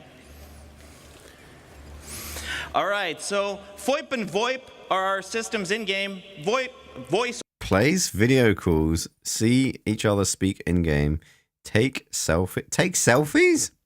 over internet protocol, and We've VoIP, already got which I this kind of, termed right? way back in 2019, face over internet protocol. So VoIP gives us spatialized Like you can already like sync up your camera and it will like move the character's face. This is already a feature, right? audio where you can hear and be heard within the universe. Whether you've got a helmet on, you've got a different filter. If you're far away, you can hear that they're far away. But we added the face to materials that, list thing. way back Okay. in 2019. So it's cool because you can place video calls, you can speak and see each other speak in the game, and you can take fun selfies like this. So again, I mentioned, it's back in 2019, so it's been in for a little while, but it hasn't really been updated so much since then. So the cool part about it, and I really got to mention, it's not a replacement for motion capture equipment. It's not a depth camera. It uses pretty much anybody's 2D-based web camera to track your face. So it can do great things, but it's got its limitations as well. We want you to know that our partners Tobii Eye Tracking are not irrelevant with this update. Just remember, you can have an enhanced experience with today's sponsor, Tobii Eye Tracking. What's kind of cool about it is that FOIP and VoIP are actually coupled. They're encoded Very and apparent decoded together CIG. on the network super efficiently so that it's always in sync. And anybody that's worked on facial animation with audio data knows that sync is super important. So it's been used in expected ways and unexpected ways by the community. Let's have a look. This is Wallace Klim. Klim? What is it? Seems someone's on our case. One of our Ninedales facilities was sacked last night. Total loss. The bunker was destroyed. Fuck. And 3, 2, 1, go.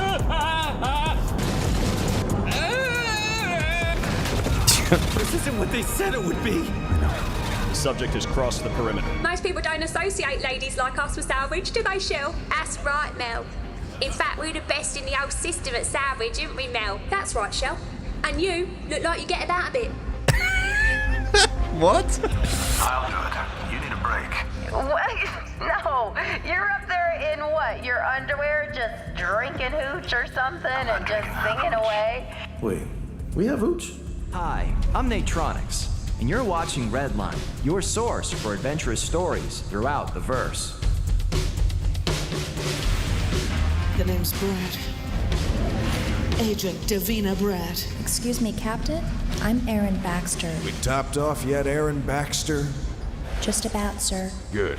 I don't want to spend another second on it. Something we have in common, sir. Hey, yeah. was that day when I met Mr. President that my life changed for the better. Eat that apple. This is a good one. I've seen this before. You were never supposed to know any of this, Detective. You were supposed to die at Safe Haven. Rachel. Rachel's dead. Hey man, I'm back again. You have any hats? Oh dude, I read the cap. What are you looking at, sir? Go away. Brilliant. Love that stuff. It's so funny. So that was all content made by the community, and I love it. I love it. I think it's awesome, bugs and all. But there's probably some improvements that we can make for that. So one of the big ones that we've made is the kind of uncanny movements tracking. is what It's makes it actually great. something we were already doing to do head tracking in first person, but we never could move the head around on the actual character itself, which we've been able to do. Some cool stuff like range of Jared? Yeah, Sean? Can we just, let's just do a fake video call. Can we do a fake video call? Oh, you know we can do a fake video call, Sean. All right, cool. So let's Oh, I call love one the of my fake. guys, Oliver We Cook. didn't plan this, but let's do He's it. been working on some new tracking updates. Nice touch. Hey, Sean, and a big hello to everybody at Sitcom. How's it going? Hey, Ollie.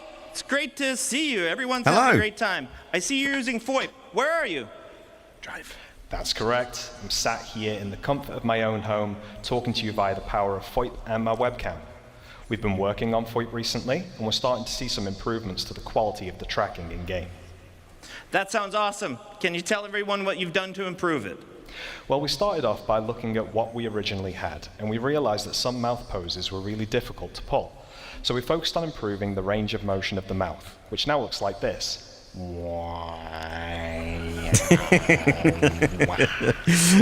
Hopefully, you can see there's more of a one-to-one relationship with what's going on in my And life. his head's moving as This well. has helped some of those problematic poses we were seeing before, one of which being a closed-lipped smile, which was quite difficult to achieve previously. We've also started to add in secondary motions that happen I feel like we naturally when need to pulling remove his face because it's actually hard to squinting in the watch. eyes when I keep. smiling or frowning. It's And when we quite combine believable these actually. It's secondary good. motions with the wrinkle maps, it really goes to show just how much work has gone into these heads. Let's see how many wrinkle maps we can trigger, huh?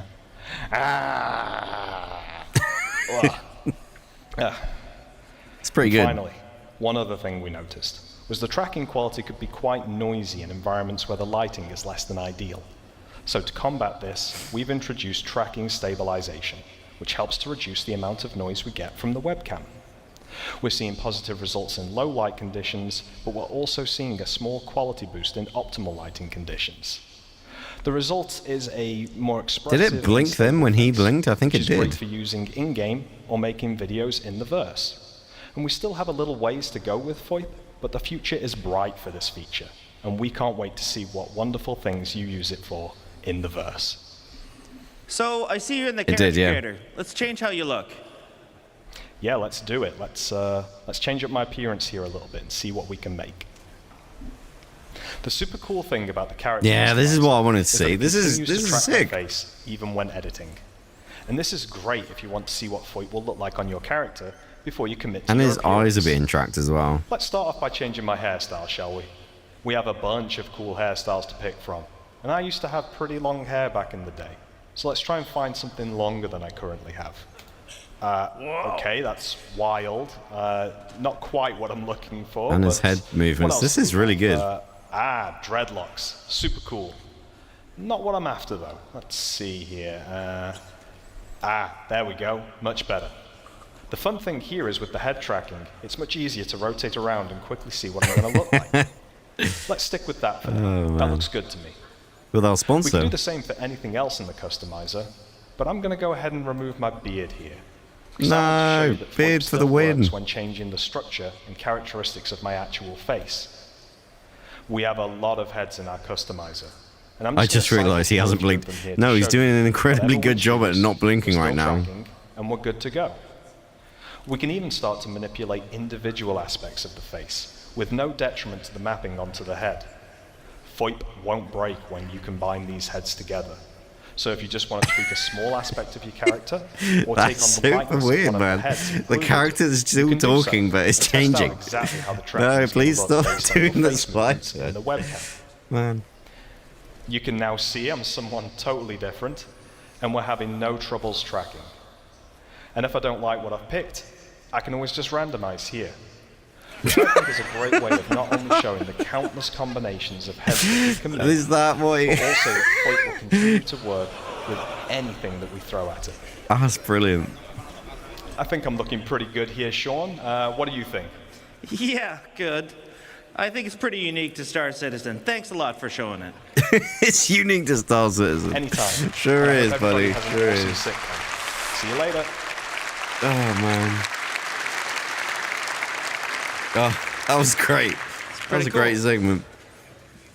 All right, that's great, Sean. But the reliability of our voice transmission has been a bit spotty, with many players reporting quality loss or even full audio loss. What are we doing to improve the overall infrastructure behind VoIP and FOIP? Well, first of all, we've heard you. We know. We've tried it. And it sometimes works and sometimes doesn't work. So what we're going to be doing is we're going to be updating the voice service and a total overhaul of the voice server. This is actually important, and we need to do this anyways, because we have to update the voice infrastructure for the much larger shards that are coming. So this is going to improve Yeah, can you imagine reliability jumping on a server with like the voice 50 quality. people talking at once? So one of the biggest things that we're going to Chaos. be doing for you guys is to make sure that you have feedback in the game for when this is working and when this is not working. When you're transmitting, when you're receiving, you really have to CIG know. bought So Skype to do the update. Wait. Skype's owned by Microsoft, right? And they killed it. Right? Poop, whoop, whoop, whoop, whoop. whether that's picture-in-picture, whether that's an icon telling you you're transmitting. Yeah, Skype died. These are all going to be things that we're adding as we go forward with these features. Cool. Good stuff. What? Am I done? Should we get Gabe back on? Yeah, let's get Gabe back in here. Hey. Okay, there's room for 4. Yeah. There's a lot of people on stage now. It's a bit crowded, right? Can we kick Sean? Yeah, we can. I think we should kick Sean. Bye, Sean. Certainly do it. Bye, Sean. Bye, Sean.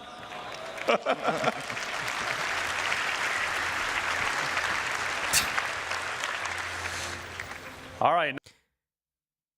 Are you trying to? Yeah, it is the console. Now we've made some friends. We've No, joined they're integrating it into Teams, so Skype is like dead. They're gonna kill it. He didn't try it. He nailed it. Thank you. parties. We even kick some people. That's super great. But what if you're new to the game? Get out. No, I'm joking. Behind you. Oh! The guide system.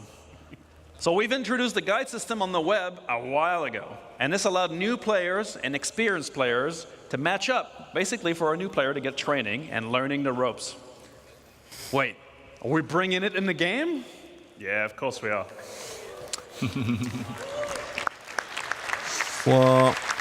What is this?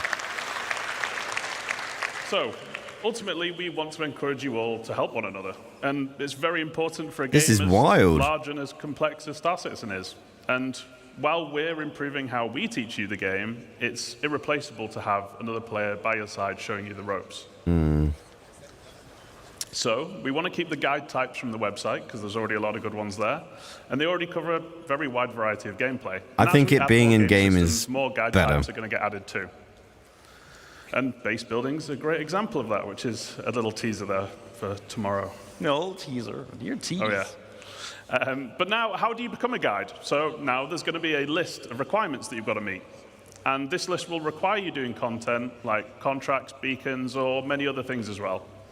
And ultimately, once you've checked that list, you can then opt in to become a guide. Oh, what? And really, we've done this because we wanted becoming a guide to really mean something, both to yourself, to other players, so they can rely on your experience. But why become a guide? Out of the goodness of your own hearts? No. You want to get paid. Some of you love to help, and a lot of you already are. But while I don't have time to get into specifics today, there are going to be rewards available for those of you that do put the effort in. Because we like to get paid. You do like to get paid. But ultimately, we want you to want to help. All right. So I've been doing a lot of guide stuff, and I've reached a guide level in a field that I like doing tons of content on. So now I'm going to trick a new player into doing salvage for me and then pirate them? Is that what's going to happen? All tied together. Let me answer my own question. It ties into beacons, trust, and rating systems. Or as we say internally, beacons, but actually good. Beacons, but actually good. Yeah. So beacons have been in the game for a while. But here's the thing, though. The coin flips on the other side, Drong, saying about you'll ruin your rep. But what if I'm a new player, someone shows me really nicely how to do it, and I just go, well, screw you. You're getting a 1 star because you're annoying and you didn't give me 1,000,000 credits at the end of it. You know? What if you become a pirate the minute? You know what I mean? Hold the guy and his ratings to ransom. But like, well, you better give me 1,000,000 Alpha UEC at the end of this tutorial. Otherwise, I'm giving you 1 star. You know what I mean? So, I don't know. Just saying. Juicing them up. They go both ways. Let's look at how I'm not saying I have a solution, chap. I'm just saying it's a problem. we're juicing them up. So first off, tying into the guide stuff, we're adding a new type of beacon. So guide beacons. It means that if you are a guide, you'll be able to respond to them. If you need a guide, you broadcast them. And if you need a guide, you can be certain that whoever responds to them knows their stuff. So this is obviously good for new players needing to learn the game. But even seasoned players like yourselves, you're going to have a great use for this because there's always something. Here we go, Jason.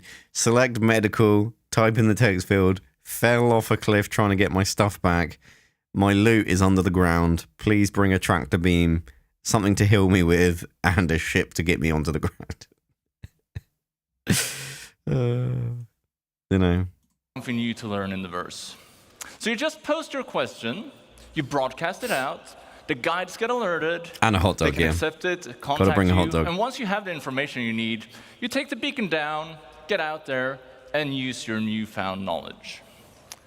So obviously there's many different types of guide beacons here, but we're also adding more categories to service beacons.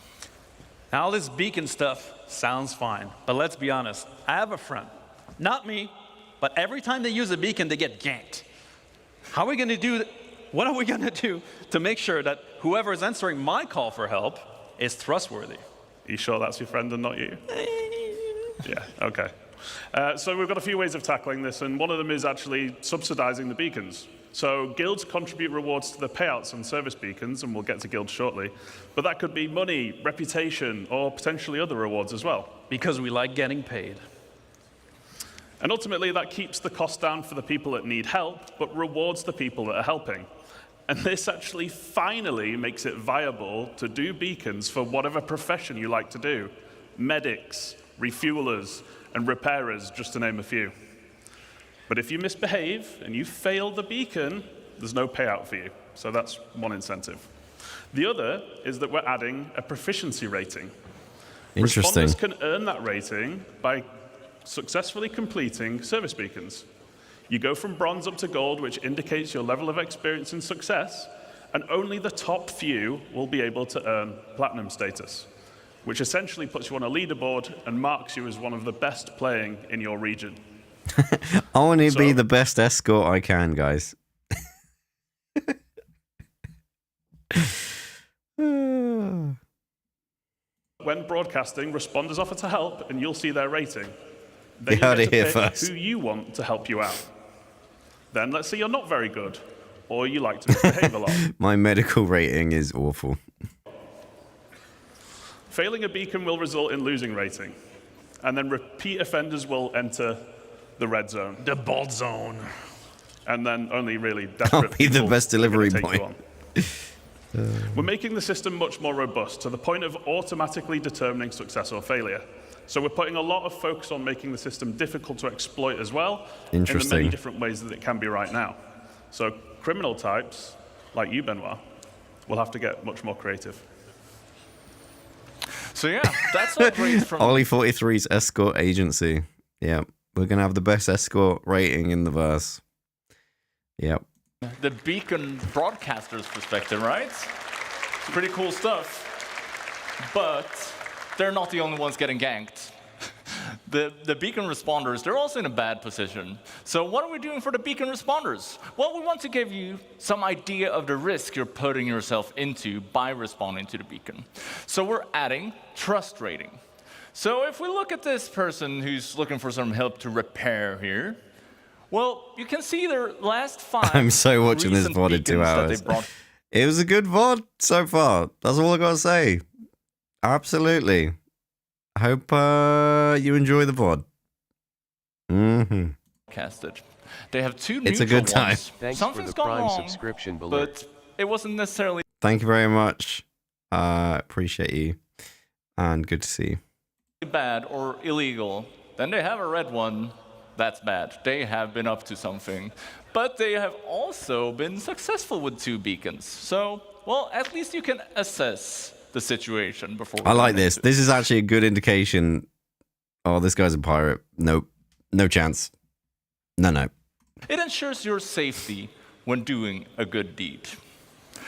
And yeah, I think that's it for beacons. So, well, we've got one more big thing I guess we need to talk about, right? Which we're really excited for. Oh, yeah. The double hot dog. Look Let's at go. That is exciting. That is the best invention. Did someone mess with the slides? In Sweden, we call this a double barrel. Yeah, I bet you do. It's not time for lunch just yet. So, who would like to talk about player organization? Let's frickin' go. My ears are open. That's all right.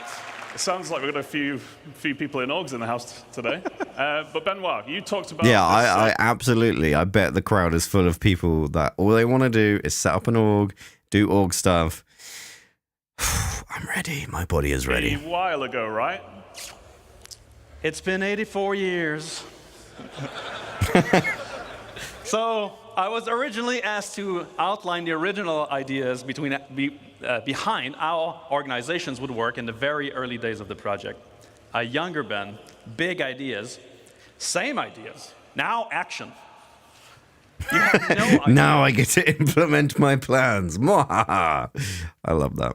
This is a great screenshot, by the way. This should be on the website. How happy I am that we're finally tackling this task and this design in the game to truly give you all the tools you need to make your empire in SC. There are more than 70,000 organizations registered on the RSI website. Wow. That's wild. 69,999 of them of decent size, and then test. Ridiculous. Too big. But all of those have custom identities, logos, charter. The amount of creative and high-quality content you guys have always produced has always amazed us and inspired us. Oh, that's awesome. Range from Love a small that. group of friends with just a name to large companies spanning a large amount of players with the intent to share wealth, missions, and campaigns together. Now we want to make those orgs matter in the game. Should you choose to join or create an organization, we want this social aspect to be part of your progression. But don't let me spoil it. Let's get a real designer to cover this stuff. JJ, you are a self-proclaimed big MMO player yourself, so why don't you give us the details? I didn't realize I went around self-proclaiming so much, but thank you. But as an MMO player, I understand that different terminology I've played in an a lot of MMO. different games, so I just wanted to very quickly go over how we're using it in Star Citizen. So orgs, as many of you know, the players coming together to achieve a goal, whatever you want your goals to be. We give you the framework, and you set it up and drive it forward. And we were going to shout a few of them out. Yeah, we got there in the end, P-Tong. So we actually made our Buckle own. up, buddy. So we've got the Fellowship of JJ and the Baltzfall Buccaneers. What? You guys made your own orgs? Yeah, we kind of let The buck stops here. Sorry about that, Jay. I love that. We also have NPC factions, and they're already in the game. And you can earn or lose reputation with them. Now, contracts and doing nice things will earn you rep. And killing and stealing and all of that horrible stuff you love, Ben, that will lose you rep. Ling and Redwind and the ones that you can see on there are just a few examples, and there's going to be a lot more to come going forward. Now, there are also guilds, like the Interstellar Transport Guild. And these are essentially collections of several factions, and we're putting the Bounty them in a Hunters position Guild. to be more prevalent. What? You're saying there's something bigger than factions? Oh yeah. So they're going to be something you interact with a lot, and they essentially handle contracts for the factions. But you will earn rep with both still, but as the bigger entity, the guild will be much more important. And you'll find out a lot more about guilds tomorrow at the Stars My Destination presentation at the end of tomorrow. Again, a tease. But now we can dive into some of our new org systems. Yes. Yes, let's start go. With the basics. I want to find, or I want to recruit for an org. Yeah, so welcome to the new app for everything orgs. I wonder how okay, so this is interesting. Before I go any further, this is interesting. This happened 4 months ago. 4 months ago, we saw this presentation. A lot has happened in Star Citizen. A lot of focus changing. I wonder how far progressed this stuff is. Obviously, I don't know, but the stuff we saw with the friends list and everything like that looked great. Tease with the mask.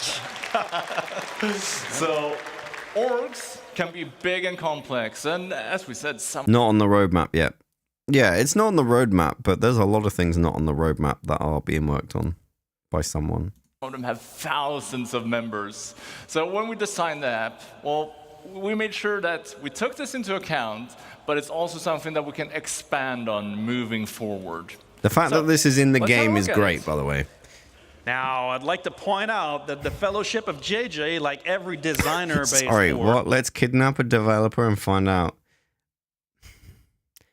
Let's not. I do not. The Olli43 channel does not condone kidnapping of any sort for information. There are some things it's valid for, but not that. Is really focused on things like progression gameplay and mission. This is cool. I like this. This is nice. This looks nice. But my Bolt's Fault Buccaneers, no, they're the real deal. Now, we don't do any of that stuff. Now, we're in it for profit, interdiction line. This is cool. It says when it was founded, the amount of members, the language. That's pretty important. Yeah. Boarding action. We get all that sweet cargo for free. For free? That sounds pretty illegal, Ben. I don't know what you're talking about. What's in those crates? Slam! Anyway, Slam. It sounds like you guys might be interested in joining some big orgs. Well, I prefer something smaller. So I think it's fair to say that we like playing in different ways and will want to join different orgs. You can search as The well. recruitment tab is the place to find them. Oh no. So we're giving you RIP forever doing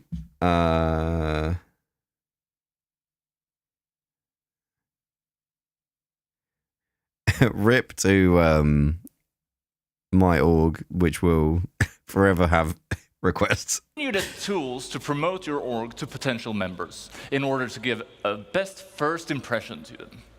I've just noticed that, Ben. You might want to have a word with Rich. It looks like... What? Like he doesn't want you. No way. I'll have to speak with him. Anyway, yes. So we're adding filters for when you're basically trying to find a home. And we want to cater to all types of players, because we're a massive game, right? Oh, and nice. orgs are combining tons of different gameplay in tons of different ways. Piracy button. So you can search by name if there's an infamous org you've The pirates are going to get organized, guys. We're in trouble. You can search by size. So if you're after a big and active org like me, or a small and more close-knit org like Gabriel. That's cool. Then you can also search by the gameplay focuses you enjoy. So maybe you love trading in PvP, or maybe you like events like the Daymar Rally. Safe? Yeah. So I guess you'd end up searching for, say, social and racing, maybe? What if I love committing crime and roleplay, asking for a friend? What's that got to do with the presentation? Anyway, you can search for whatever you like, and if it's not there, why not just create it yourself? So, we allowed you to join multiple orgs back in 2014. I can still do that, right? Oh, yeah. So we're keeping it supported, and we're actually doing the That's staff cool. citizen thing, and we're going one bigger. One bigger. So we're giving you an additional one to join when we actually bring it into the game, too. And we wanted to keep it because we've all played games where it's far too limited. Like, one org per character just isn't enough for a game this size. Yeah, and here you get an idea of what the full screen will look like. It's going to be your one-stop shop for joining or finding players for your org. So let's have a look at the core functions and features to look forward to in the rest of the app. This is great that this is all in game. I love the fact this isn't just like on the website one of orgs that you're in stuff. on the left-hand side, and you'll see, well, a summary, a lot of at-a-glance information. So we'll introduce some of these one Oh, please at a tell me time. there's an event So calendar. First off, announcements and org information. Simple stuff. You use them how you want to. Also, we're adding an events log. So in here, you'll get a summary of important events within the org and changes to org statuses or settings. Nice. In short, these things, well, Bye, John. it's a big verse, and it's easy to miss cool things that happen in your org. And these features will help you stay on top of the day-to-day life of being an org member. Okay, we're also adding an events calendar. So by default... There it is. That's huge. So by default, it's going to be populated with our in-game events, so you never miss a thing. But more importantly, you'll obviously be able to add your own as well. Oh, that's great. So you'll never miss another meetup to get together for group content. It's Nice. tough to get everyone on at the same time, right? So use this for your Convoy Tuesdays, Casual Fridays, holding hands in Horizon Saturdays, whatever you want. Getting crushed by the Buccaneers on Monday. That's Gabriel's favorite. It is my favorite. Remember that it is our intent that all the features we're looking at here are available on Spectrum as well, allowing you to access the same that's code cool. even if you're not in the game. I'm This glad applies it's to going to be on the parties, website, but clubs, I'm glad they're friends, and all showing of the functions. in-game version. So I can join multiple orgs, like the Buccaneers, the Corvette Club, or the Slam Truckers. But how will others see me in the verse if I have multiple choices? Surely I need to pick a banner. So that's covered by something new called representing. And it's actually quite similar to the existing affiliation main status system on the website. So if you're in multiple orgs, you choose which one you want to represent, but you can only represent one at a time. Okay. Now, there are ongoing benefits for being in orgs, which we'll get to in a minute, but you choosing, choosing who you represent asks which one you want to benefit from at any given time. But why? Well, we wanted to support players who like to play with different groups of friends. But we didn't want players who are just in one to be at a major disadvantage to those that are in the full six. Because really, joining multiple orgs should be your choice and not feel like it's a necessity. And there's no need for you to switch which org you're representing to see things like this Moby screen or org chat. But we want to put limitations on how often you can switch to avoid exploiting the systems. And we don't want to punish anyone who's playing by that was my question. If you could like hop into an org and then switch your names and stuff. It's visualizing it in world. We want you to be able to fly your banner for your org. So we're adding another MMO staple to the game. Tags. Nice. I'm pleased with this. So the org leader will be able to set a tag for the org, and this gets appended to the name while you're representing. So you can easily see who is in which org at a glance. That's brilliant. So we'll have it in chats, in world, and if you're not interested in this stuff, well, you have the option to turn it off as well. How novel! We'll be able to identify people around us. Wow. How novel! JJ, I'm curious. You mentioned guilds before, and I'm guessing they fit into this somehow. Yes, so you may have spotted a few references on the UI to alignment earlier, but what is it? So, it's your opportunity to form a relationship between org and in-game guild. Now, just as you in personal rep with the guilds, you can with your org now as well. So your org leaders pick which one you want to align with, and while representing, org members doing specific action, like contracts with them, will increase the org's alignment with the guild. Oh, interesting. But which guild should you pick? So all of our guilds are going to have a specific theme and associated gameplay. And you can basically pick the one that matches your theme or benefits your org the most. So a combat-focused Cogs org, are turning like in the my Fellowship, head how my org would might work. want to align with themselves with the Mercenary Guild. Or one that enjoys making cash through trading and hauling, they'd probably want to align with the Interstellar Transport Guild. Yeah, so how do these benefits work? Contract payouts, as your reputation. alignment with a guild, It races. What's your tag going to be? As it races. So it's going to be my unlock new GTA benefits from that 5 guild. tag, my crew tag, which was TM43. You know, TM43, Team 43. As well as improve your previously unlocked benefits. So, for example, if I align my org with the Academy of Science Guild, we might get research speed improvements. As my Whatever org the performs base building contracts one for is. this guild, alignment raises, and that speed benefit gets better.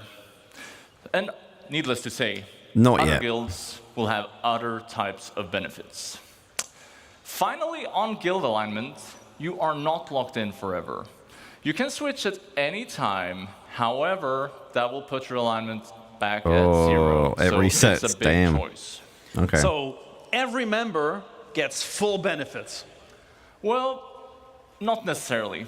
We're also introducing loyalty. So it's similar to the org's alignment with a guild, but this represents your relationship to the org you're in. Are you a Anything good you do org that member? benefits the org while you are representing it will gain you loyalty with them. So for example, you could be doing missions for the org-aligned guild, or you could be depositing money and materials into org storage. Org storage? Another tease. Ooh. Org storage? Org storage?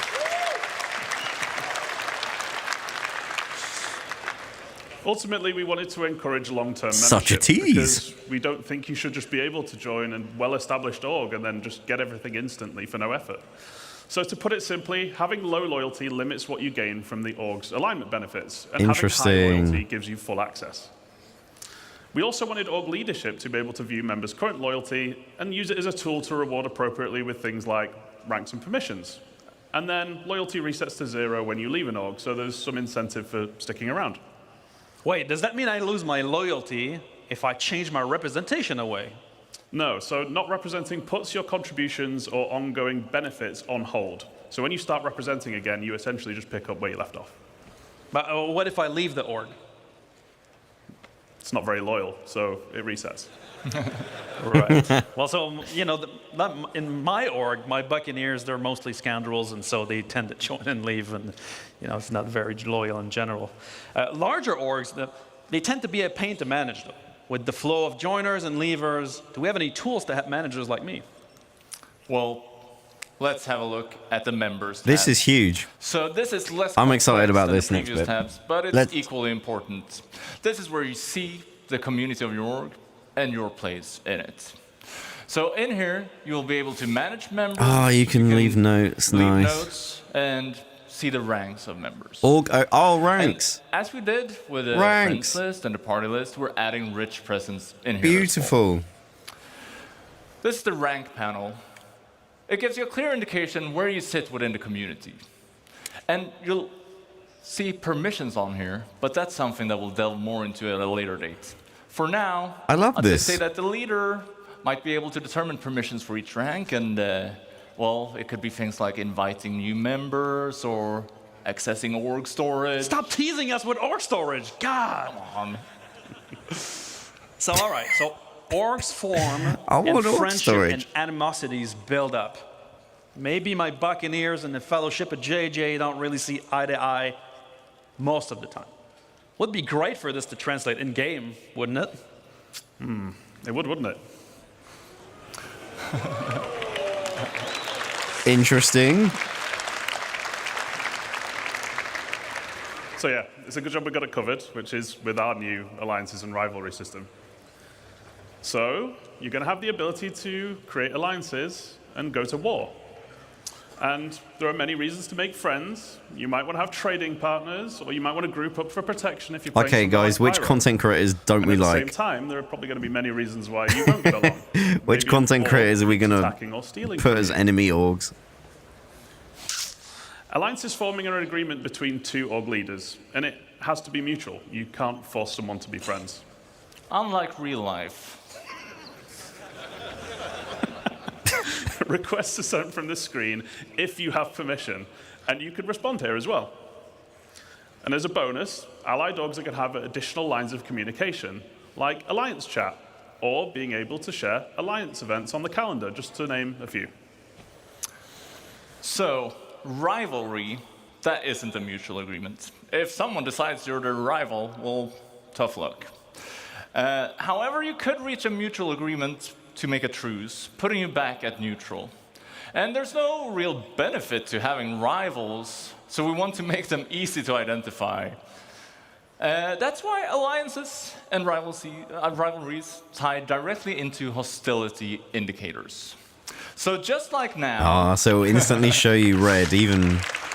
You'll be able to see neutral contacts in white and party members show up in blue, whereas your org wingman will come in a dark green and your allied orgs in a paler green.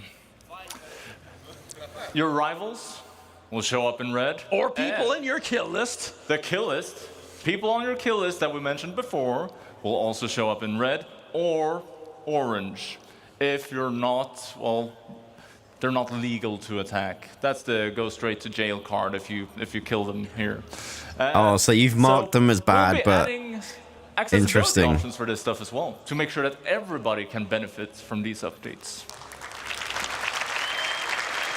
That's cool. At least we'll know. So, that's everything for Orgs today, but it's just the tip of the social iceberg. And we didn't have time to show you everything, but there's lots more to show in the future. And we're super excited because we finally get to deliver it. Yeah. Now, what have we learned? So what did we learn today, guys? Star Citizen social tools to MMO size. With a new social app in the MobiGlass, proper tools to manage parties with rich presence, ready check, and ship information. Richer chat with the niceties normally present in every game. A new party finder, a system that allows you to find players to play with. Revent beacons and guide system powered by rating and proficiency. On orgs, we're bringing orgs in the game. Yeah, that's huge. With a new orgs app. But also alignment. So you align your org with a guild and get benefits for your members. Representations, which identifies you in the verse. This is my genuine question. When? And alliances and rivalry to identify friend from foe. And now, because this is a great we're going to leave you with a short video to end on, because we couldn't show everything we're working on. But what would it look like in the unlikely event where our two powerhouse orgs came together as one? And my org, right? Yeah. It's a little teaser for tomorrow's Crafting Your Home presentation and what you can build together as an org, and teasing something else coming in the future. An Have a great Citizen Con, guys. See you there. See ya. Village. Oh, we get a cool juicy video. Fellowship of JJ. Wait, we can put our emblems on t-shirts? Yes! I want to put my emblem on a t-shirt. Are we going to have a... on our armor! Okay. Wait. Whoa, whoa, whoa, whoa, whoa. What? What?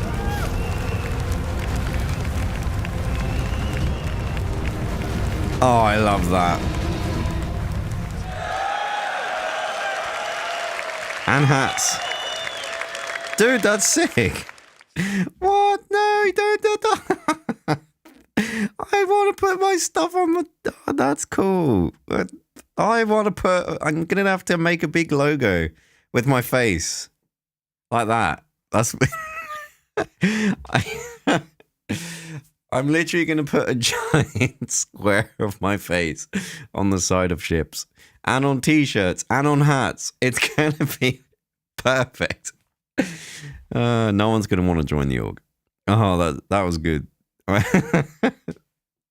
Yeah, Jason, exactly. Guys, you get to pick which one we're going to have as the org emblem.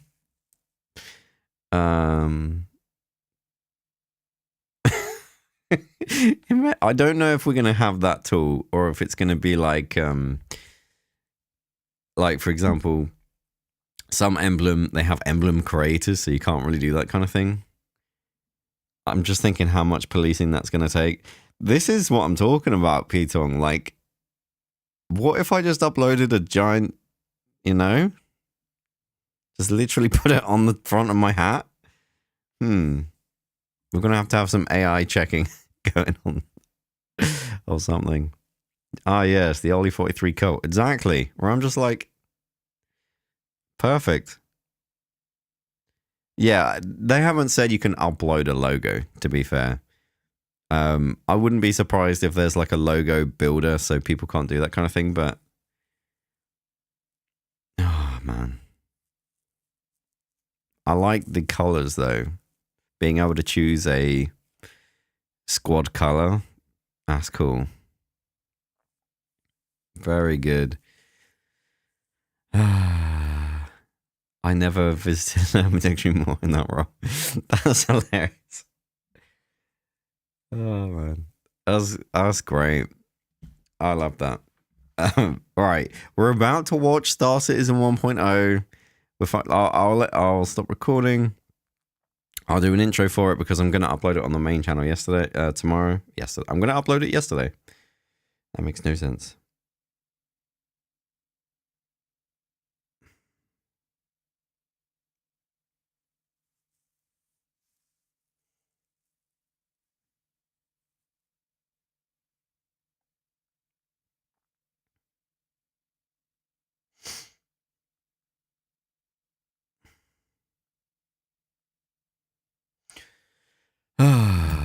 Right. Oh. Right. Do. Let's put me in chatting here. Get the 1.0. Oh, this is kind of sad to me. I think this is the last CitizenCon video for me to watch. I'm kind of sad a little bit. Here it is. Oh, it's a long one. Ooh, damn. It's an hour and 20. Oh my word. I hope you guys are ready. Yikes. It's a long one. I just need to read this text message. Hang on. It's a good one. Everyone keeps telling me this is the best panel. I have no idea what to expect.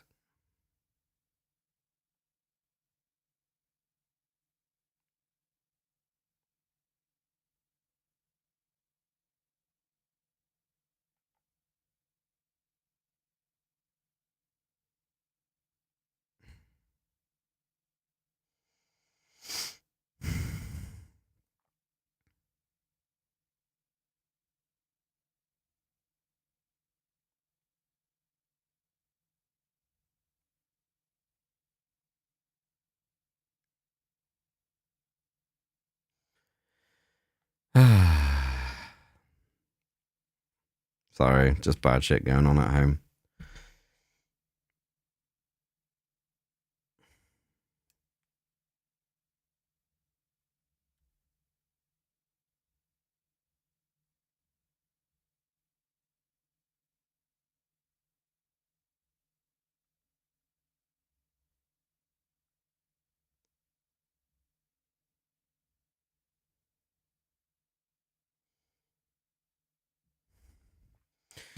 Right, I need to start recording.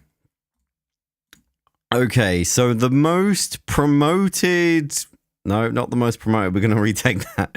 Okay, so the biggest panel from CitizenCon that I never watched and I'm yet to watch, we're about to watch, is the Star Citizen 1.0 panel. It is a massive look at where Star Citizen's going to be in 1.0, I guess. It's a long one, so get a snack, grab a drink, and here is my first impressions. I've not pre-watched it. I've avoided spoilers up to this point somehow, but everyone keeps telling me it's the best panel. So hope you enjoy. Kick back, relax, as I say. It's going to be good. Right, let's put me in the react stage. Here we go. So this was 4 months ago somehow. How I managed to avoid watching this, I don't know. Woo, it's gonna be good. Here we go.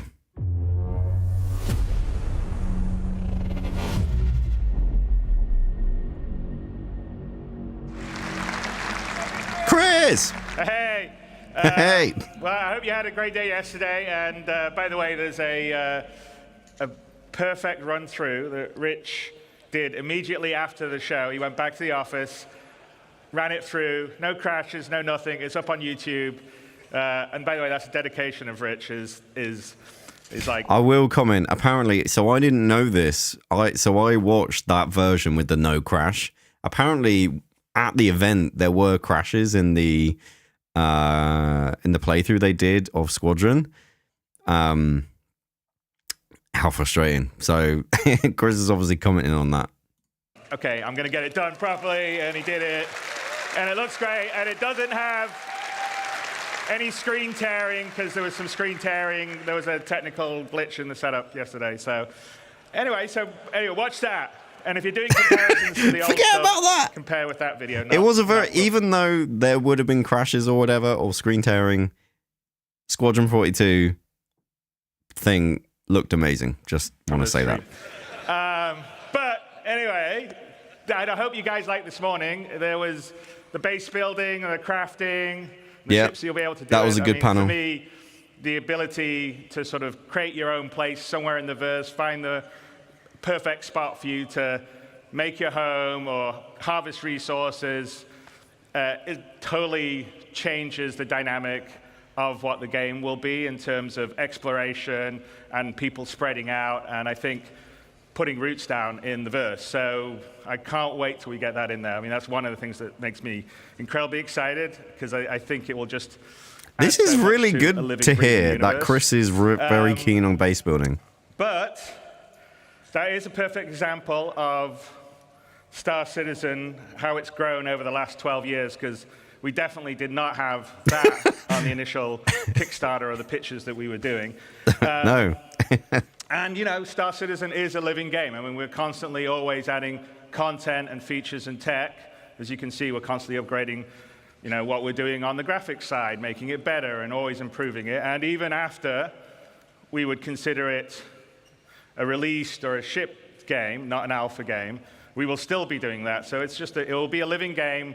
We'll never do Star Citizen 2.0. It will always be sort of Star Citizen that will continue to grow. It won't be like, oh, we're going to do Destiny 2 after Destiny 1. It will just be a living, growing product. Interesting. Shots fired. Right? I don't mean that as a... Whoa, I didn't mean to pull that trigger. I just mean that in today's world, interesting, Chris. Upgrade. He's like, oops, kind of shot fired. The big question really is, at what point would we, at CIG, what point would I, what point would the rest of the team consider Star Citizen ready for everybody? Not just you guys out here who are beautiful, wonderful. You crazy fools. Early adopters. He doesn't mean it like that, but that's people like me who will play it. Yes. Not a great...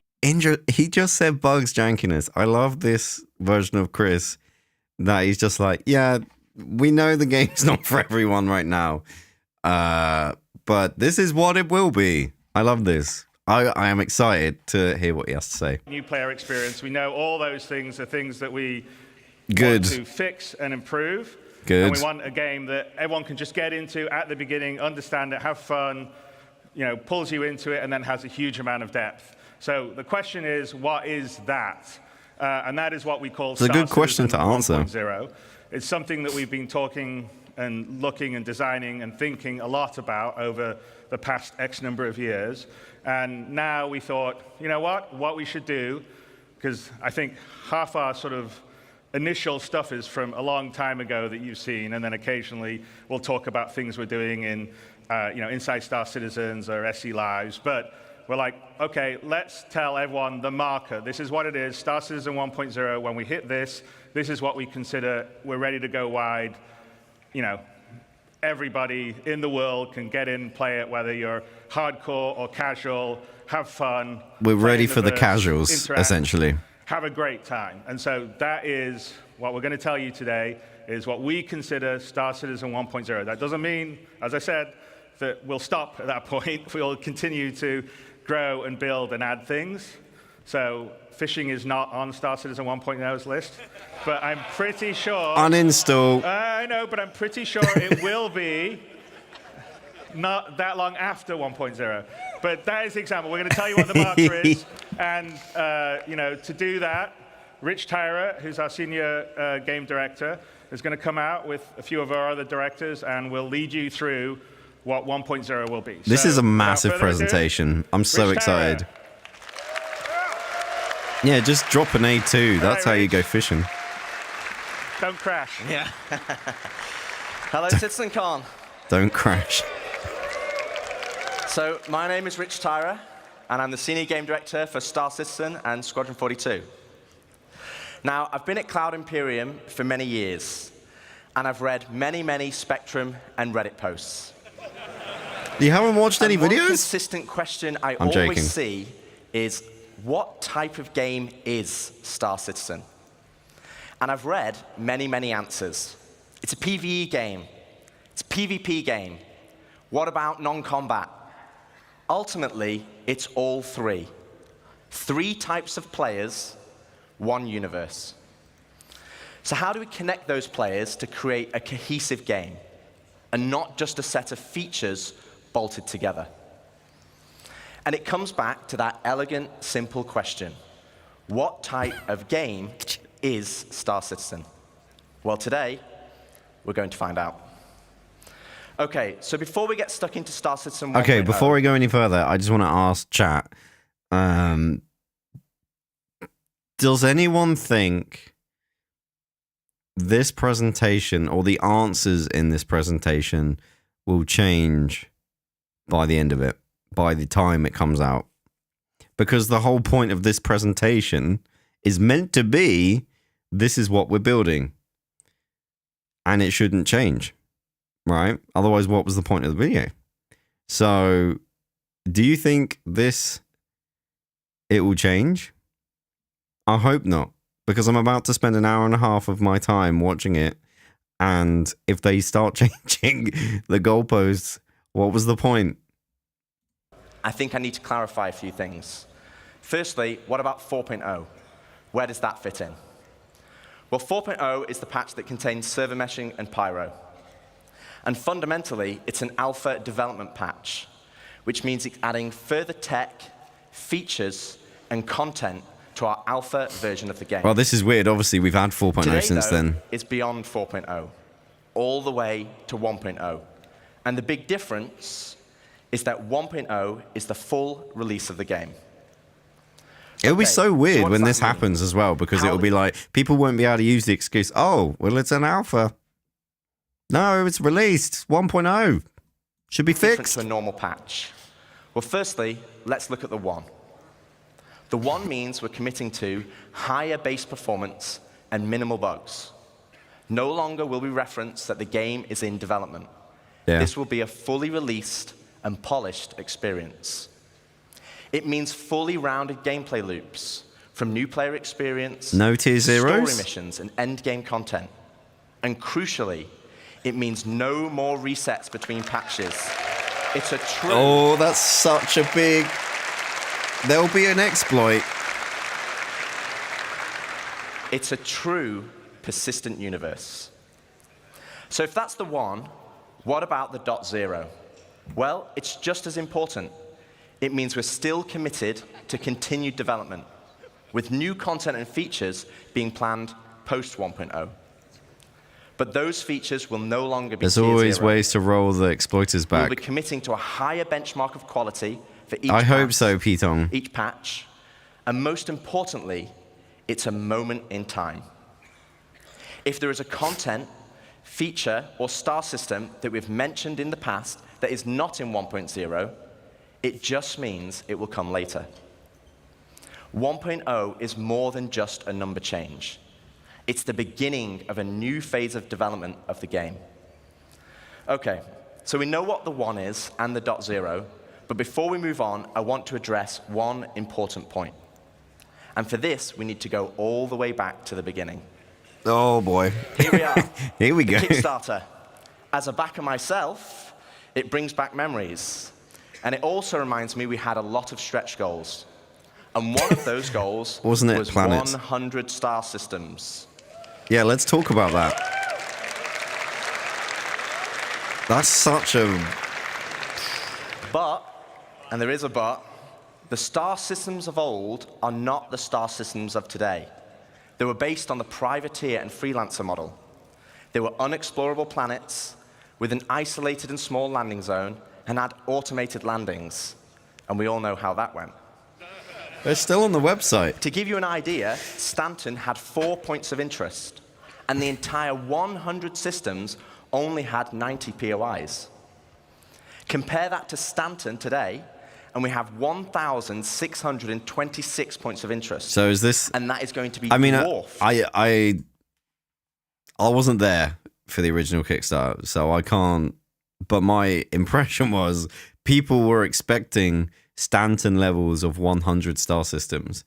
And this is them obviously saying, yeah, guys, this is definitely... We're not committing to 100 star systems for 4.0. That's obviously where this is going, I'm assuming, right? Right? We never had Stanton back in the day. Yeah. I mean, I think I saw the Kickstarter and I pledged in 2014.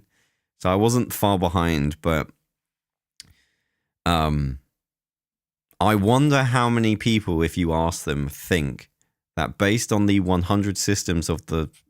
I mean, CIG obviously agree with me, otherwise they wouldn't be saying this, so it's a redundant point. Once we start using the star So this is basically them being like, yeah, the 100 systems, by the way, it's different. So where does that leave us for 1.0? Well, we will not be launching with 100 star systems because the game we have today was not just the game that was pitched back then. Interesting. It's more rich, it's more diverse, and fundamentally, you'll be getting a whole lot more. This is an interesting way to start this. Now to this. find what 1.0 is, let's get into the cool stuff. Star Citizen, by its very nature, is a sandbox MMO. Today, you as a player have to find the fun. You have to figure out what you can do and how to do it. If you want to be a hauler or salvager, you have to know those professions exist. You have to know what ships support that gameplay. And you have to rely on outside resources for help. As it is now, the game is not set up to help you. So we're going to add a soft framework, a nervous system, that connects all the professions, ships, and content together. And to do this, we're going to add a main story. A story? To help... Wait, but isn't that Squadron? This is a different story. This is mad. There's going to be a campaign in Star Citizen? Existing players to help discover all the exciting features and content we have. To take them on a journey of discovery of what the game has to offer. This story will become the spine of the universe and help onboard players with understanding how to play the game and understand what's available to them. So there's going to be a story... This story will also introduce each of our guilds and what professions we have to offer. Like the United Resource Workers, our core industrial guild, which supports 2 of our main professions, mining and salvaging. They also support many other features and professions, like repair technician, crafter, and builder. Guilds are hugely important in Star Citizen, and as you know by now, guilds are comprised of many factions. As you work for each of these factions, you will gain guild reputation. Oh my word. You can then use this reputation as a currency to purchase guild-affiliated rewards, like ships, blueprints, and items. And each guild will have a unique inventory of what they offer. This is crazy. Alongside economic growth, guild reputation will become a core progression of the game. I can't believe they're putting a campaign to talk in. more about guilds and our main story, I'd like to introduce David Haddock onto the stage, our very own narrative director.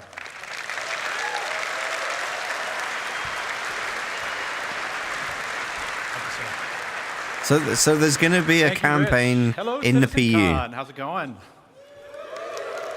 Awesome. Woo! So, yeah, 1.0 I love the crowd, is man. very exciting, and it's going to provide us probably our first real opportunity to finally inject a massive amount of narrative into the game. But we're looking to do that in several of ways. Now, Rich introduced the main story, so let's get into it. What exactly is that? First, it's a narrative experience.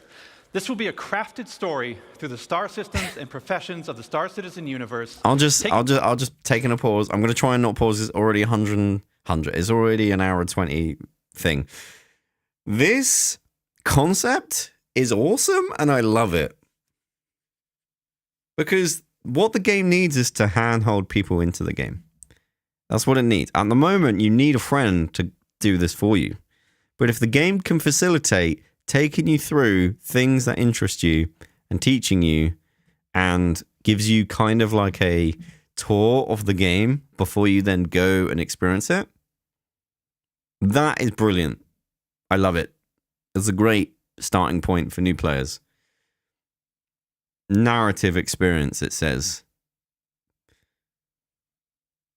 Narrative bit, awesome. Doesn't even need to be that deep of a narrative, honestly. I just want a tour of all the things you can do. This is great. This is a good start. Taking players on an exciting adventure that will finally kick off the growing tension between Earth and Terra. Yeah. It will be NPC driven. Nice. So while Squadron 42 will always be the place to go for AAA cinematic adventure, we're bringing a lot of the techniques that we learned from that to capture and build a cast of dynamic characters, some of which may be familiar, for both this story and the PU. Cool. And the main story is also designed to be sort of like a tour bus structure. That's what I said. Hop on and hop off. Not pre-watched. At any time you want to. So we're not also requiring you to do it. So if you want to log in day one and just go off and do your thing. Yeah, no, this is perfect. Or maybe you want to put the story on hold so you can go explore. We're on the same wavelength, Chris. You just discovered. Wavelength. The point is, forget the line. line Complete it at your own pace. So that's the what. So makes sense. Why do you want to do this? What's the motivation to want to go on this ride? Well, because you get to see Rich more said, of the for new verse. Players, it's a great way to ease into sort of the vast lore that we've been developing over 12 years. The gameplay, the locations that the game has to offer, and also give you a sense of upcoming stories that are about to come. Cool. But you've been playing Star Citizen for years. You this is probably true. know the lore better than me. So what's in it for you? Now, of course, we'll have rewards along the way as you complete missions and whatnot. Cool. But we're finally going to offer a big prize for completing the story. Citizenship. Citizenship. What does that mean? So, many of you already know this, but for the uninitiated, in the UEE, there are citizens and there are civilians. Citizens are members of the population who have demonstrated a commitment to bettering the empire, and as such are given benefits that civilians just don't have. Okay. Now, whoa, what weird. those Sorry about that if you heard that. Have been debated in the community over years. 1.0, we're finally going to answer that debate. I won't get into the full list of benefits that we're going to offer, but can reveal that one of them will be around land ownership. Citizens will be able to purchase land anywhere in the UEE and enjoy the security that comes with it. But civilians will have a couple of restrictions as to which systems and which planets they can buy on. Okay. So that's the why. So where is this adventure going to take you? Well, 1.0 is going to include 5 star systems. This story is going to weave you through all of them. 5? But where exactly are you going to go? We have 2. First, we've got Stanton, which needs very little introduction. I'm sure you're all very intimately familiar with these 4 corporate-run worlds. But since I do lore, I figure I could take the next hour and just walk through each one of these. But I'm kidding. We've also got Pyro, Land of the Lawless. A volatile star, I love center Pyro, of the system, man. is the perfect metaphor for the constant struggle between the gangs and survivors trying to hack out an existence here. Pyro falls where If it's you saw Ian's at. location presentation yesterday, then you know that he reintroduced Nick's system. Nyx, yeah, I remember It's another that. unclaimed system that's There's not currently really home much to the there, People's but- Alliance, Yeah. a wannabe independent government formed during the Messer era, but now struggling with the burdens of governance, a growing outlaw presence, And Levski. and a new threat on their doorstep, Which looked amazing. from Vandal raids. Ian also made another big announcement of our 4th system, Castra. Ooh. Situated along the former Perry line, this was a key strategic system to launch an attack if the Cold War between the humans and the Xi'an ever escalated. So that's 4. Do you guys want to know 5?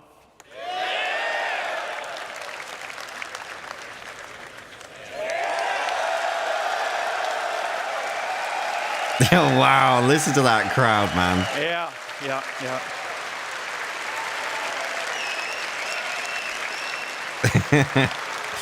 Ooh. We're finally doing it. Considered by many to be the new jewel of the Empire, Terra has been a shining star against the more imperialistic tendencies of Earth, even in the darkest days of the Messer regime. Now, many believe that Terra should be the new center of the UEE. I don't know how you all feel about that. Yeah. Wait, so the system's called Terra, but there's also a planet called Terra? Five. Each system and each planet will be featuring the massive level of outposts, POIs, stations, biomes, and exploration options that we've been perfecting with Stanton and Pyro, and you've been seeing in some of the other presentations this weekend.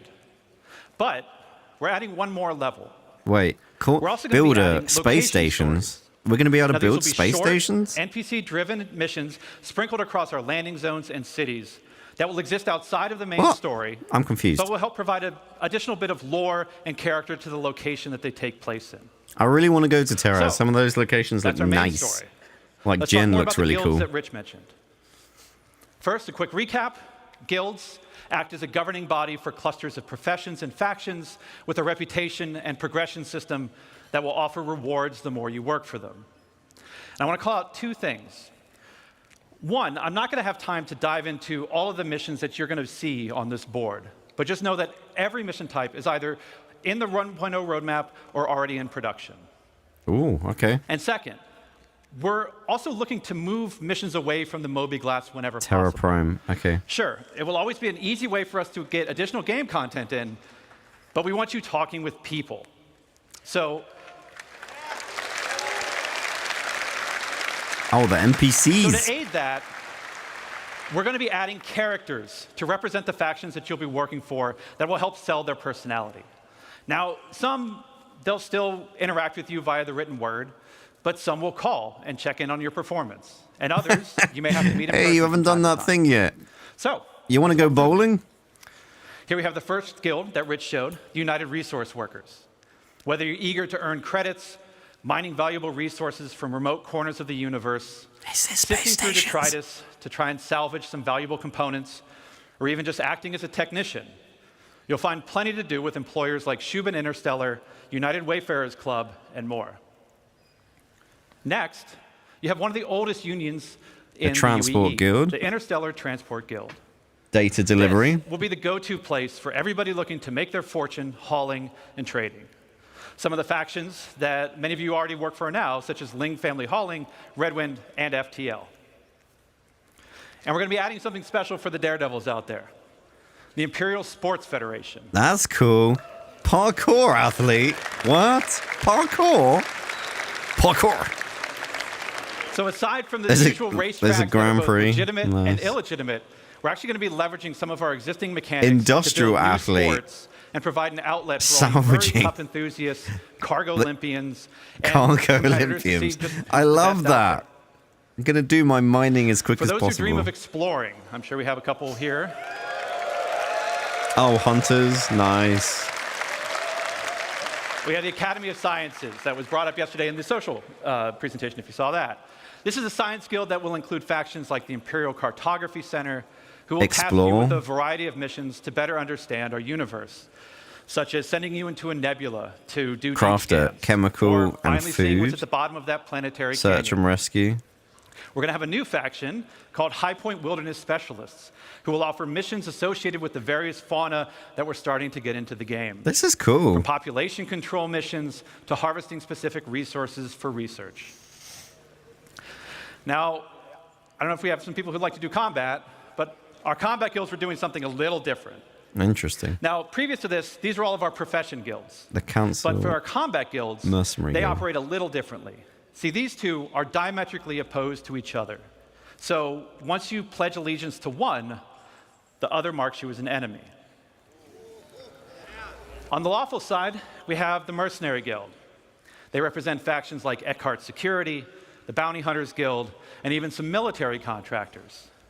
So I'm kind of being quiet now, but I'm kind of loving this right now. Hunting down an elusive criminal, or putting together a recon run to drum up some intel.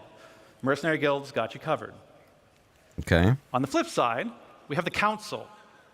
Now, this is a shadowy group comprised of representatives from various gangs, syndicates, and outlaws who mandate criminal activity throughout the verse. Craft are illegal. You'll be able to throw in with rough and tumble gangs like the Headhunters and the Dead Saints, or work your way up to join highline criminal syndicates like the Atonis or the Drop Kings. This is but remember, awesome. The underworld is a dangerous place run by greed and power. So mercenary guild reps might not be the only people you have to worry about, as the syndicates are always looking for loyal soldiers who will hurt their competition and tip the scales of power in their favor. So as you can see, there's going to be a universe of exciting storytelling opportunities for you to undertake in 1.0. But one more thing, we're also going to revitalize our social behaviors to make the populations not only feel more alive and reactive and off chairs, but better reflect the tone and flavor of the areas that they're inhabiting. We want to see the people of Loreville slowly trudging through the streets, overburdened by the ruthless contracts, just as much as we want to see the tourists of Orison gleefully moving from attraction to attraction. And all of this. Yeah, that'd be cool. This is what's going to make Star Citizen be the experience we set out to make. A diverse universe with a rich tapestry of stories, characters, and experiences. I'm all for you to live NPC in. storylines and stuff in PE. To talk more about how all this feeds back into player progression, I'm going to turn it back over to Rich Tyre.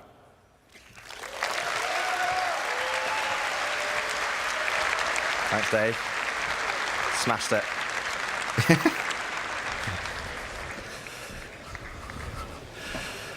Thanks, Dave. Okay, so we have a main story to connect the universe. We have all the guilds and their associated professions, and we have location stories to give the world depth and life. Bloom. Crucially, though, we have a new core progression in the game, guild reputation. But what about our other core progression in the game? The economy. So, as we've discussed before, we'll be implementing a Star Sim-powered dynamic economy that will automatically adjust the in-game prices based on player activity. Yeah, one guy's really excited about that. But for credits to actually matter, though, we need to have an economy where credits flow out as well as in. This means transactions such as repairing, refueling, and restocking need to have value. If everything is too cheap and the money coming into the economy is too great, we'll have massive inflation. And this is where taxes and insurance come in. Uh-oh.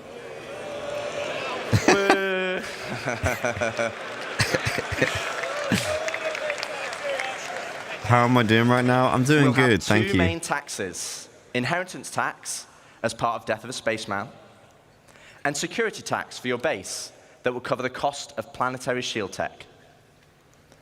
Insurance, on the other hand, will be split between medical insurance, which covers your hospital imprints, and probably the most important one of all, ship insurance. Yes, they need to start charging people for like dying because tier 0 loot Losing situation. your ship should be significant.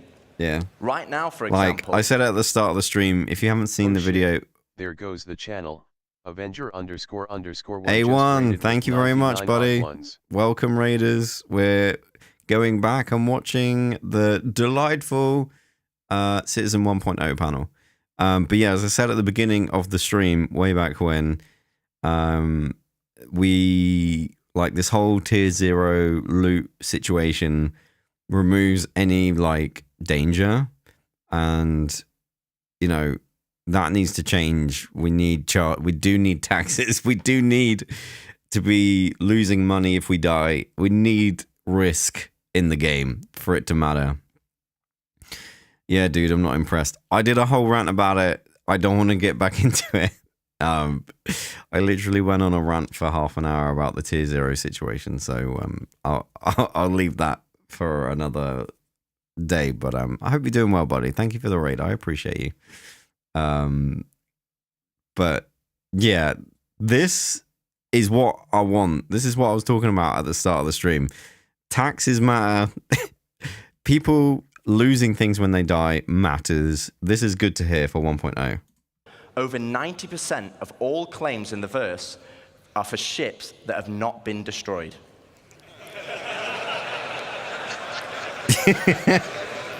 And this is where ship insurance and our new warranty mechanic comes in. First up, we'll have 3 tiers of insurance, with level 1 being chassis insurance. Wait, whoa. 3 levels of insurance. I know I asked for insurance, but this is... Oh, no. Level 2, chassis and component insurance. Okay.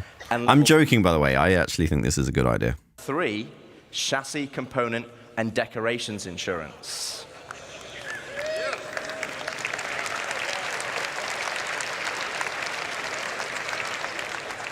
I'm for that. Now, insurance by itself will only pay out credits based on the wear and age of your ship. Insurance, I think you want to listen to this bit because it's important. Shut up and listen, guys. Insurance with a warranty, though, will give you back a new ship, plus any other equipment or decorations based on the tier of insurance you had. Okay, so this is the bit you need to listen to. Are we listening? All ships bought on the pledge store will come with a permanent warranty and their appropriate insurance. Why are we cheering that? That should be obvious. If I bought a ship, of course it should be like if I bought a ship with real money, I shouldn't have fake insurance not be valid. What? This is weird. Am I missing something, chat? I mean, it's good they confirmed this, but what? This means you will always get your ships back if they're attributed to your account. Other ships, on the other hand, will require a transferable warranty, and these are rare. You'll be able to earn transferable warranties in-game, such as by completing the main story, as an example, and apply them to any of the ships you own. But there will be a cooldown for transferring it between ships, so choose wisely. Okay, I'm just reading chat. Oh, we know, but there was thousands of people went crazy not knowing it. EVE Online has the opposite. If it's gone, it's gone. Wait, you're telling me in EVE, if you pay for a ship with real money and it dies, it dies? I mean, that's fine as long as they tell you up front, but whoa.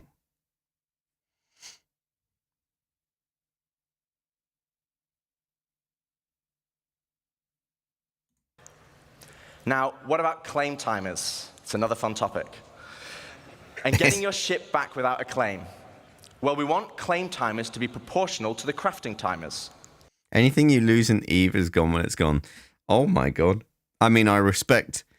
I mean, if EVE leans into that and they advertise that when you get into it, then fair game to EVE and the players. Like, I respect that. And actually, I kind of said at the beginning of the stream in my half-an-hour rant, if CIG had said when you bought armor and loot from the web store that if you lose it, you lose it, I'd be fine with being able to lose it, honestly. But they didn't say that. So they do need to give it back. Now, I don't think they should give it back in the way that they're doing at the moment, temporarily, which is just everything you keep forever. It should be at a kiosk. But, whoa. EVE, damn. EVE don't mess about. This means it's more beneficial for you to go back and get your original ship. For this, we're going to be introducing a shuttle ship, just like a courtesy car. Wait, what? What? So it's going to take way too long. If I crash a ship, it's going to take way too long to claim it, basically, in that game session. So you're going to give me a shuttle back to my broken ship. What would be the value in getting me back to my broken ship if it's broken?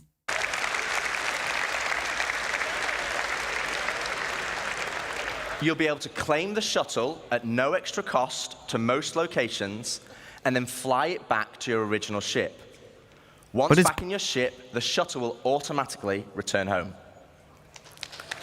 Yeah, okay, so scenario, I'm at Daymar where my ship blew up. I get a shuttle ship from Seraphim and I land next to my broken ship and then the shuttle leaves me there? Stranded?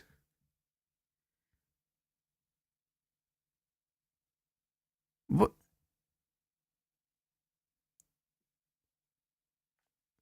Why? What's the... I don't understand the value. Am I missing something, chat? If your ship has been legitimately lost, though, then you'll need to claim it back. And as we'll be increasing claim timers, this will mean some ships will take longer than others, with starter or small ships always being readily available, and larger capital-sized ships... Ollie, the shuttle is for ships that still work. Okay, I'm just trying to work out a scenario in my head. So if the ship is still alive and repairable, but I die for whatever reason, I can get a shuttle ship back to it. Am I flying the shuttle ship, or is it like a taxi? If you die whilst ship is at an outpost. I see. Okay, so this is the important thing I'm talking about. Okay. But it's alright because I've got the C8R. I was smart. Taking a long time. So it's always better to try and get your ship back if possible. Okay, so we've talked about our 2 core progressions, but what does that mean to you as a player? Indeed. Well, firstly, it means we have a framework where we can start creating cyclical Okay, just gameplay. so people that are not watching chat right now, because players have died on a mission and don't have a med bed. Yeah, okay. So what they're saying is the claim timer for that ship right now is relatively short and you can wait it out. But in the future, it's going to be a lot longer to claim your ship. So we'll give you a shuttle ship. I really hope the shuttle ship is basically the... can it be like a... What was it called? I can't remember the name of it now. Shoot. Oh, memory block. Oh, no. What's the name of that data running ship? Oh, shoot. I've forgotten. Oh, my brain's actually... Oh, no. Is this what getting old feels like? The Herald. Oh, my word. What is wrong with me? Can we have a Herald, please? That just it's just like a smaller version of a Herald.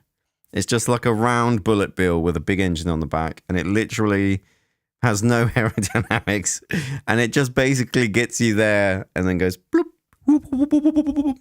And if we could have it have like a bit of a industrial vibe, you know, not Drake, but industrial. That's the pitch. I don't see what to make. Yeah. Can we have a Herald and a Prospector have a baby, and that's the shuttle ship? That's the vision, Petong. Off you go. But what are they? I think that's a great vision. Okay, so right now in live, if you have a Prospector, you probably enjoy mining. And the reward for mining is credits and the enjoyment of the activity. Yeah, fair. But in 1.0, you might be mining for a whole different reason. And this is where cyclical gameplay loops come in. Interesting. Firstly, let's add all the manufacturers and ships in. Oh my word. I'll just give you a moment to take that in. Whoever created this actually had a fun week. Take the variants out because it didn't fit on this slide. And let's zoom all the way into the Prospector, a stalwart of the mining community. But let's say I really fancy acquiring a military Mark II Hornet. Let's go on a simplified journey of how I could get one. Go to Firstly, I know Chris I won't be able Roberts. to buy it, as it's a military ship, so I'm going to need to craft it. That means I will need the fabrication hangar blueprint. Luckily, I can earn it by doing mining missions to gain rep with the United Resource Workers, and I already have the perfect ship, my trusty Prospector. With blueprint in hand and some excess credits, I can now purchase a small plot of land on Stanton and build my fabrication hangar. Step 1, complete.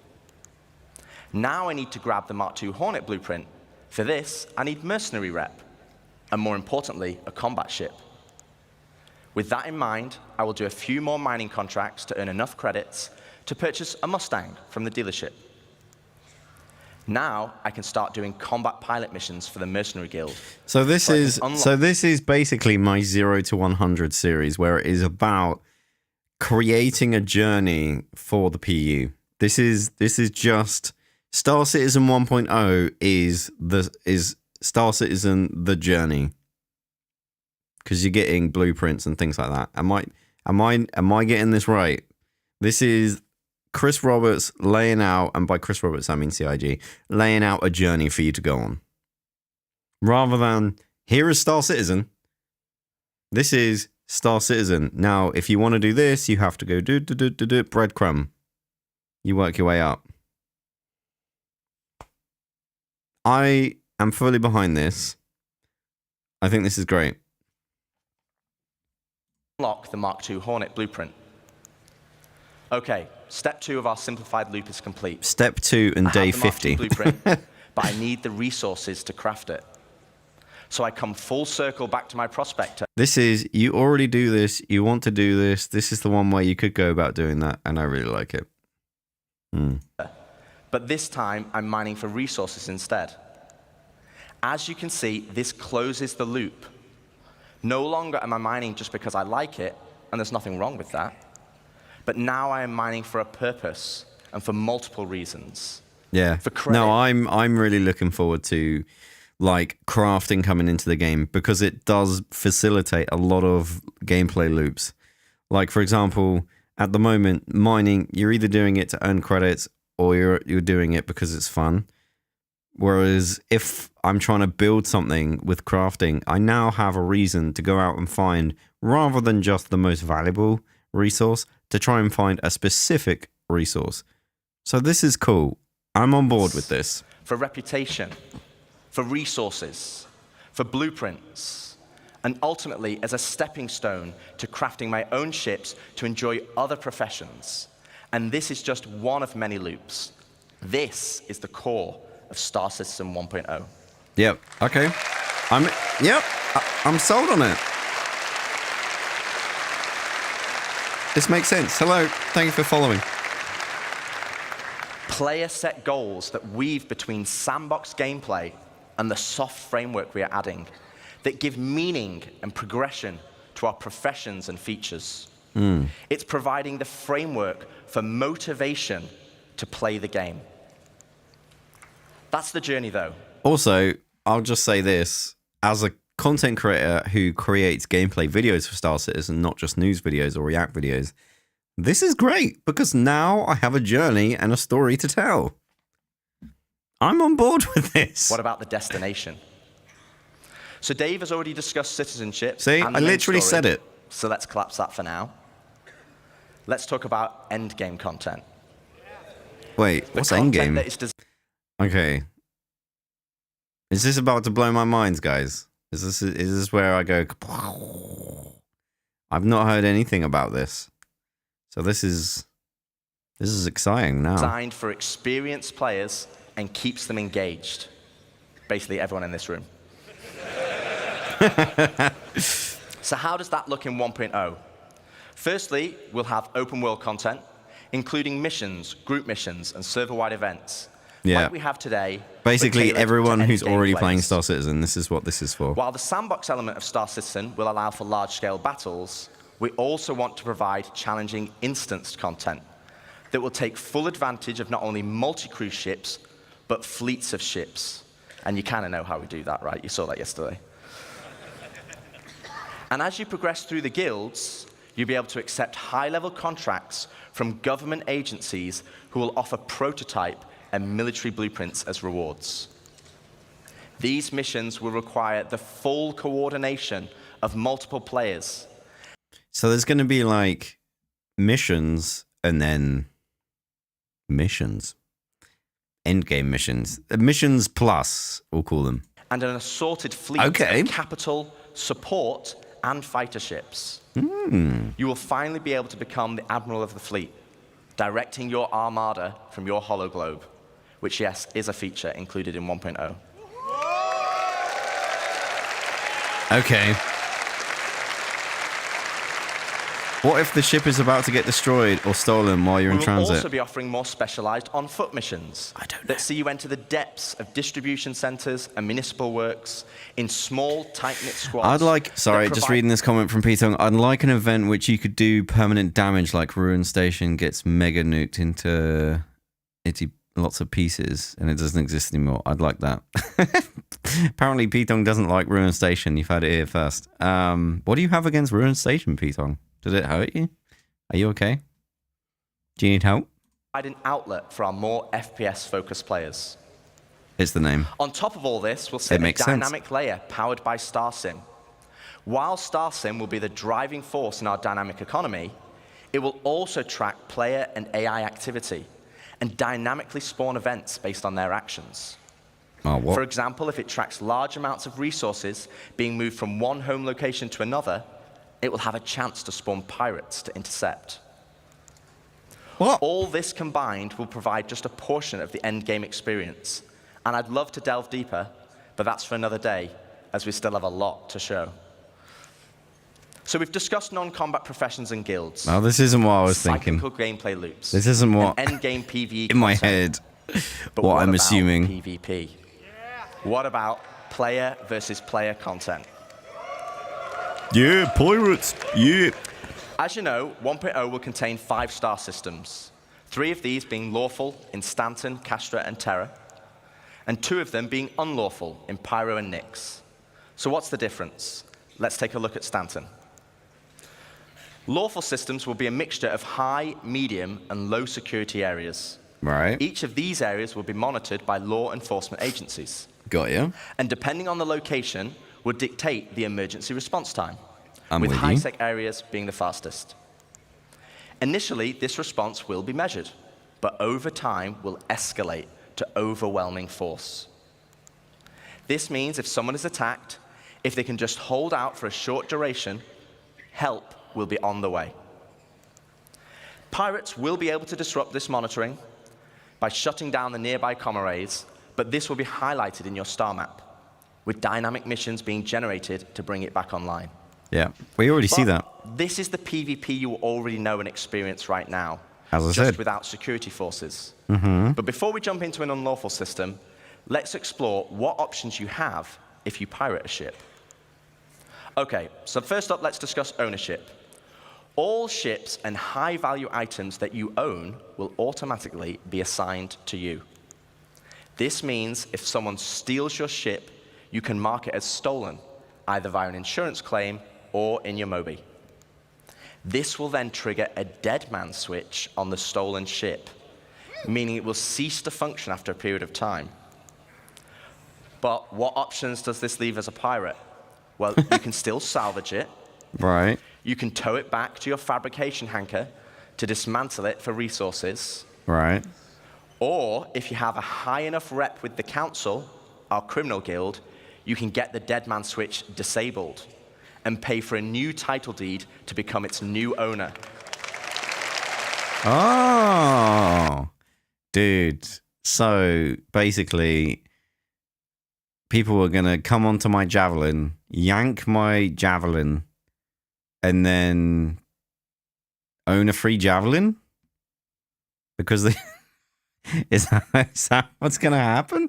And it'll, like, the crazy thing is, so rather than like, oh, I've got a javelin for this game session, it will then pop up in their ASOP terminals. Is that what am I reading that right?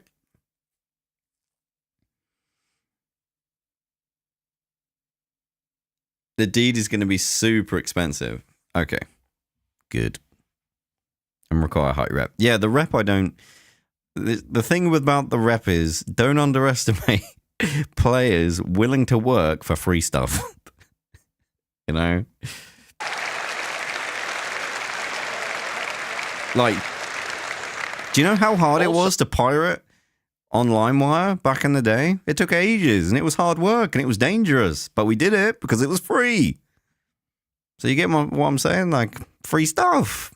Yeah, I'm willing to do missions for free stuff. So, if you're in a lawful system, you'll need to find a transient jump tunnel, as all major locations and POIs will have custom security that will scan you on arrival. Interesting. Okay. Okay, so with that out of the way, let's look at the unlawful system in Pyro. Unlawful systems have no laws at all, and with that comes opportunity. Pyro, as an example, has an abundance of high-quality resources. and is a hotbed of criminal activity, the literal definition of high risk, high reward. With crafting now requiring resources, you're going to want to create bases to mine and extract them. Mm-hmm. This is where base raiding will become a new form of PvP, and it's founded on a combined arms ethos. Defending players will be able to add defenses such as walls, automated turrets, and most importantly, ground shields, a localized version of the planetary shields used in lawful systems that absorb the most powerful of weaponry. No longer can you just turn up and drop a Moab. Hey, remember that ship you guys bought? Doesn't work. I spent over an hour. Difference, though, compared to planetary shields, Love you, Morph, is that these shields can be disabled. You will have to strategically assess each base and punch your way through its defenses on foot to eventually bring down the shield generator. I love the fact that so way back when I've talked about this before, but Salty Mike watched a video of mine talking about player bases, and I was like, we need watchtowers, we need primitive walls, and all this stuff. And he was like, what? Why do we need walls? Because you just fly. I was like, no, it'll work. This is why. This is not why I thought I just wanted walls because it looked cool. But this is now, they've given me a reason. This is good. Primitive walls and watchtowers. Lovely.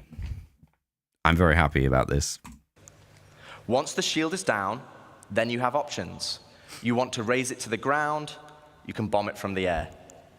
If you want to extract all the resources, though, you'll need to infiltrate the base using explosive charges and hacking while fighting off the defenders.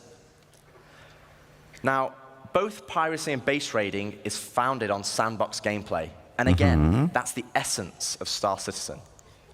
But we want to add more. Something where you can log on and immediately find the action and fight for a purpose. So first up, let's go on a history lesson. In the early 2600s, there was a fledgling corporation called SEAL that had developed a new system-wide planetary shield technology, the same technology that will provide protection for your bases today.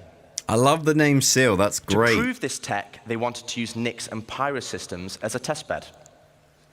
With the promise of high-quality resources, SEAL lured independent miners to man the shield network in exchange for shield protection for their settlements. As a prototype, SEAL couldn't provide total coverage over all the mining settlements, and so they created the SEAL Tokens program, allowing the most industrious factions to purchase shield coverage for their work. The network consisted of multiple linked bases on the ground that then linked to several stations in orbit around each planet that then connected to the nearest relay in the shield network, which eventually linked back to the shield core, which oversaw system-wide distribution of the shield technology. Factions could then earn SEAL tokens for working on any part of the network. They could then use these tokens to buy shield coverage, but with the competition amongst factions being so intense, SEAL was only able to offer shielding to the hardest workers.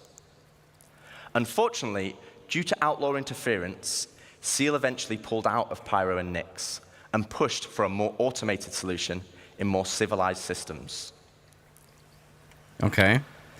What does this mean? To present day, without SEAL's backing, they had to pull out and leave it as it is. And welcome to Station Warfare. What? Station Warfare?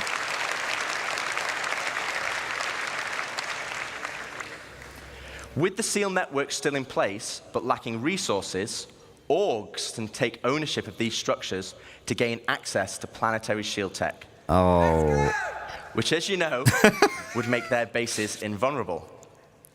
Unfortunately, there's a catch. What's the catch? There isn't enough to go around. And as in the good old SEAL days, the system still works via the SEAL token program.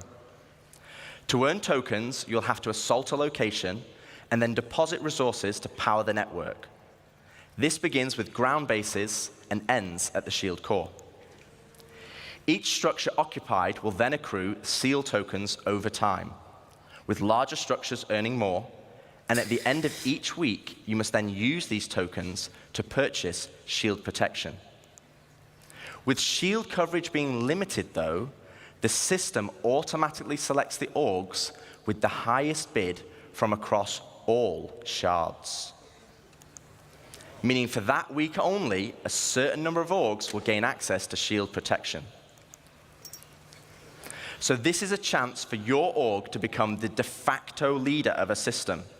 It means you'll be able to log on and immediately find the action and fight for your org. And finally, it's not just sandbox PvP or ganking. You are fighting for a purpose. So, fight loads get free shields, right? Own the base, get free shields for a week. Is that what I'm reading? Are we in like slow mode watching old news? Oh, slow modes? What do you mean? Own the system. Yeah, basically. Okay. So this has got like complicated, like there's graphs and like this covers this and there's relays and whatnot. So I just want to make sure that I'm not getting this wrong. So you and your org fight hard, get a load of shield tokens, and if you have the most shield tokens, you get free shields for a week, right? But my question is, say, because it has the planets here. So say my org is on Pyro 4, right? We like Pyro 4. We've gone for Pyro 4. But what if another faction also likes Pyro 4? What if we team up to try and get Pyro 4 the most shields? I have no clue what's going on. Well, this is why I left it 4 months. I was hoping you guys would like figure it out by now so I can ask you questions. This is starting to look like online Squadron 42. What I'm understanding is you have a war with other orgs. Pretty much. Let's keep listening. So once you've won your bid, what then? Well, to talk more about that, I'd like to welcome Ian Leyland, Star Citizen's creative director, to the stage.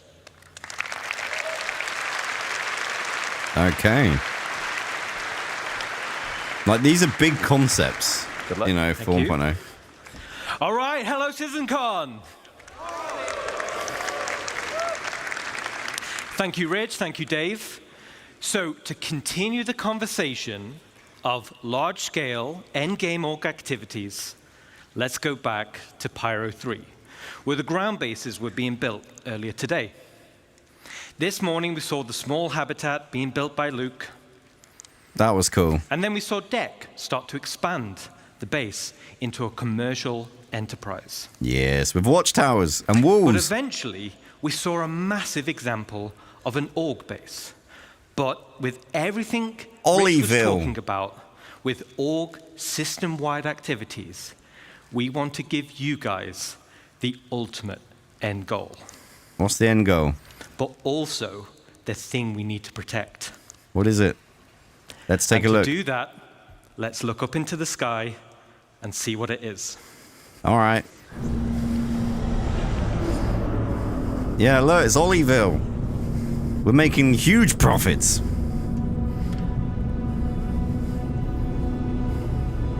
Where are they going? Big ship or something? Oh, quantum boost, nice. That is a big ship. This is a big. It looks like a big ship. Wait, what? Quantum. Oh, nice. Bit of quantum boostage.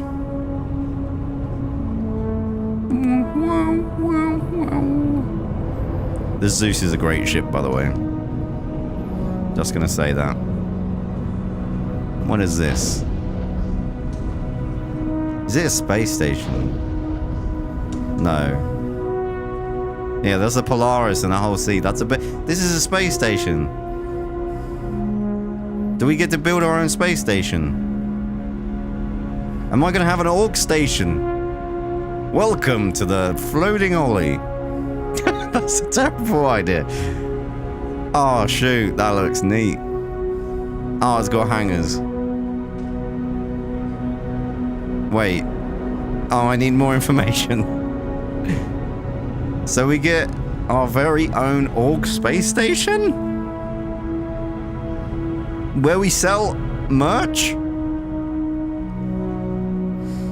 We can sell the Olli43 hats with our logos on.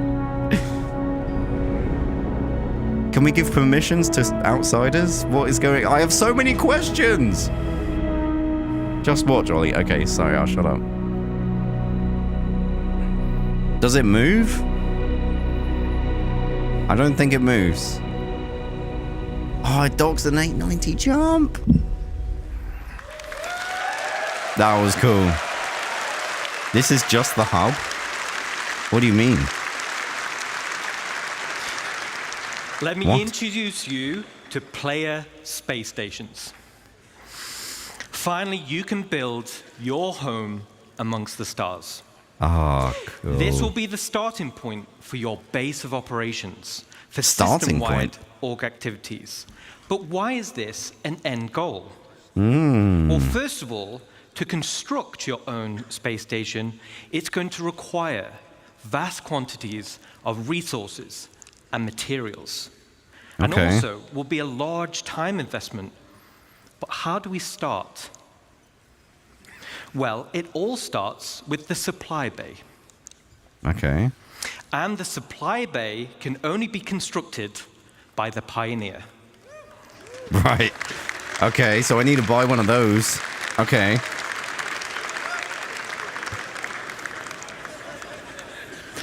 Once it's created, the supply bay then handles the creation of the station itself. Now, we're in gray box development phase, so the artwork's not final, but let's go on a journey and start building our space base. Space base. Oh, I love this.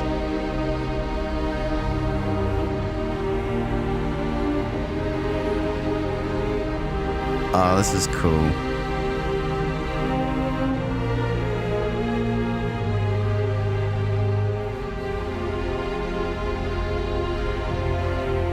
Dear Chris Rabbits, I've been trying to build my base for 4 years, and I still haven't been able to complete it.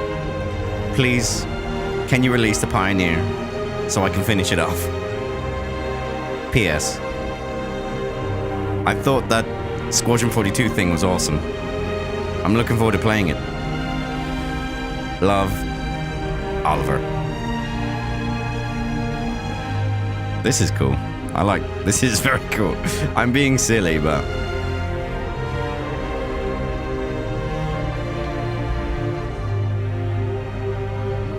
Okay, yeah, move the big containers.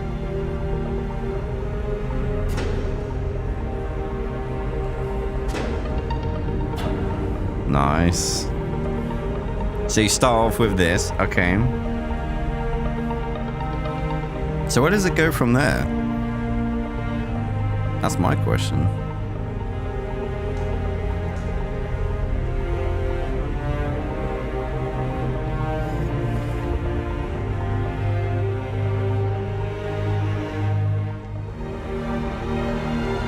Wow, that looks awesome.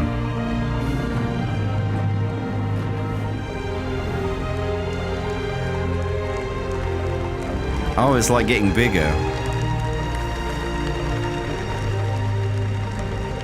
Is it getting bigger? I can't tell. Yeah, it looked like it was orbiting. Supply bay. Awesome. So as you saw, construction the cargo grid zones of the supply bay consumes resources. Right. And the required resources will be substantial and will need to be topped up over time. Nice. So this means orgs will be encouraged to have efficient logistic networks to feed the supply bay. Oh my word. And as Rich outlined with professions, it's ideal if your org is well-rounded in terms of roles. Even the starter player can contribute.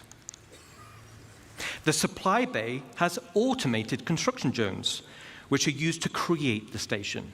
Got ya. And unlike ground bases, many drones are used at once to create the base. Once the station is built, the supply bay then integrates into the station itself. So here we are. We've built our core station module, and it's big. And out of the box, the station comes Just the ready core? built with some core functionality. Let me talk you through it. Right on the top is the bridge, which is the command deck. Nice. This is where all further construction is going to be managed. From here, we can then monitor the status of the entire station. This is We have wild, access chat. to power and water management. Power and cooling is something you'll need to consider carefully. It also is an area to set permissions for who can enter particular areas, either divided by the ranks of the org itself or open to the public. Oh, I don't want the And there'll be a riffraff at the radar bridge. station to No, track no, no, the no, no. activity outside the base. I don't want the riffraff at the And the bridge. terminals to access logs of who has visited the station and see what they did.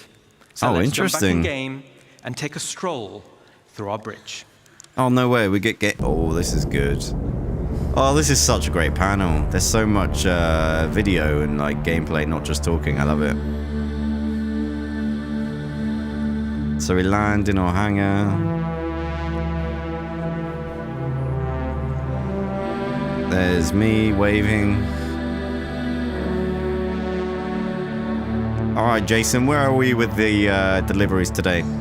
Well, we've got about 4 deliveries on the way, Ollie. Should be able to finish the module. That's great. Thanks, Jason. This looks awesome. They're still getting through. Close the blast doors. It doesn't move, no engines. No, I assume so.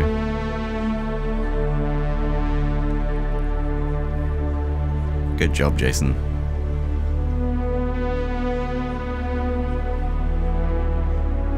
I love the fact there's like a project to work on, you know? Not just in a single stream over weeks, months. We can work on it, you know? That's a good vision.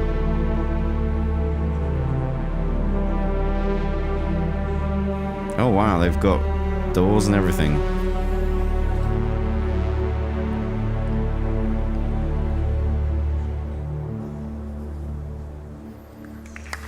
Cool.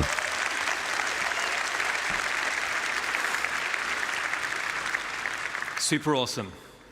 The back of the bridge leads to a centralized transit network.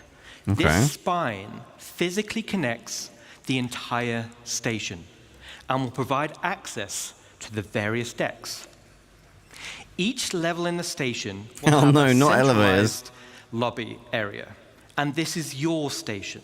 You'll be able to use the decorator mode, so you'll have plenty of space to theme it however you want. Okay. I want blackjack. And speaking of having plenty of space, this space station will have a one-to-one interior layout matching the exterior. No magic elevators. That's awesome. So I'm you not can reading chat because I'm circumnavigate reading around the don't entire spoil it, perimeter, so I and don't it's want to wonderful. read something and have it Okay, let's jump spoiled. back in. I'm ignoring chat for a minute.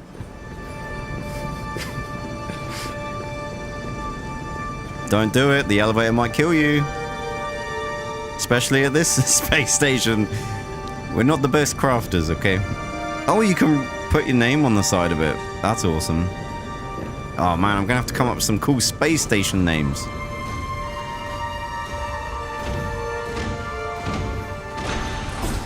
Any ideas, chat? Oh wow, that looks sick. Oh look, there's space junk sleeping on the bench. Oh man. Idris, let's go.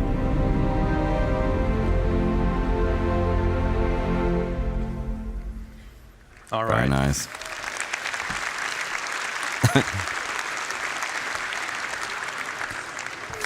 As you can see, right at the bottom of the central transit system leads to the lower areas. This is where you'll gain access to the engineering deck. So like bigger ships, this is where all the hands-on engineering and maintenance gameplay happens. This will serve as the beating heart of your station. Am I going to have to actually work on this? The hangar deck. And as the name implies, this is where you'll gain access to your hangar network. Oh my word. The base station hangar network comes with a large hangar already built, along with 2 docking collars. Nice. And also empty slots for another 2 medium hangars when needed. Interesting. There'll be a vast network of internal road systems, meaning you can quickly drive from one hangar to the other. No elevators needed. So you'll have to... Yes, the mule has a use, guys. Oh man, I love this idea of like physicalized movement in the game. I don't want magic elevators anymore. Not after 4.01. I'm done with elevators. Just let me drive there. Look, the mule.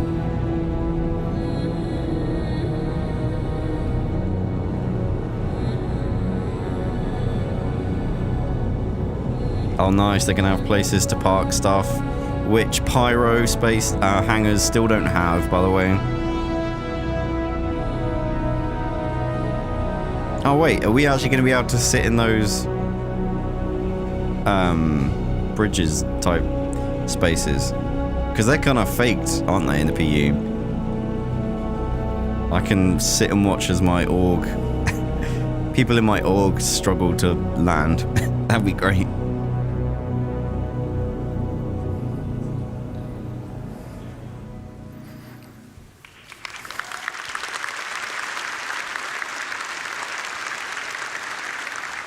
All right, so your station hangar will offer some enhanced logistics. For example, freight there'll be elevator. spaces for several freight elevators. Okay. And there'll be empty modules for open ship parking for vehicles and ships. Yes, why is that not in Pyro? And there'll be also exit points where you can simply drive out into your station. Nice. Then there'll be also an upper level for the observation deck. Yeah, that's From cool. the observation deck, you'll have a control room. And from here, you'll have master control over the freight elevators and the vehicle elevators. This means that even before someone has landed, their new cargo can be up into the hangar and ready to be loaded up. Okay, cool. I love that. Now, efficiency. Everything we've spoken about so far. That's a great idea, Pete. I said I wouldn't look at chat, but I saw that and I'm glad I did. What you can do to expand it. I can do expansion? As I mentioned before, the station comes with a predetermined interior network of corridors and roads. Oh, you can add in this rooms? network, you'll find an array of bulkhead connectors. Bulkhead connectors will come in tiers 1 to 3, which drives the size of room you're able to build. Oh my word, chat. I'm dying. In This is the interior amazing. build mode, this is where you start to expand the interior of your station. I can build a Death Star. The rooms will require resource and time to construct, and once built, you can rename each room, which will be reflected in the station's minimap. Amazing. The interior of your station will have ample areas for you to expand. You can build generic empty rooms, and you can fill with items to your heart's content. You can also build specialist rooms. A mess hall. Where the theme and functionality is already set for you. The room with all the hot such as dogs. mess halls or infirmaries or generator rooms. And of course, there are shops. So similar to the small shops we built around the ground base, this is on a much bigger scale. But that's just the interior. What? I'm going to be able to put my logo on the side of the space station? Let's talk about the exterior. Turrets. On the exterior, we have minor hard points. Okay. These are attachment points. Cool. Located on the upper and lower surfaces of the station. Nice. Using build mode, you can customize your station with a variety of modules, which tailor it to specific functionality. Oh my word. Some modules cater towards resource collection, such as gas harvesters, Oh, while cool. others are geared towards defense, like shields or turrets. This goes back to bridge operations of power management. A situation may arise All the where weapons. power priority is needed. Oh my Then goodness, we we're going to have make poor major Olli hardpoints. The core station module Genius. comes with 2 hardpoint connectors. Major Wait, hardpoints what? are used to connect substantial wing additions to your station. The first example. Oh, stop. I'm going to be able to put my own landing pads on this thing. Oh, I'm dying. This is too good. Holy. Awesome, thank you. Awesome. The first example is the cargo wing. Oh my word. The cargo wing will dramatically increase your inventory capacity. Oh, this is this too is good. ideal for orgs who are specializing in holding. Then we have the refinery wing. Oh.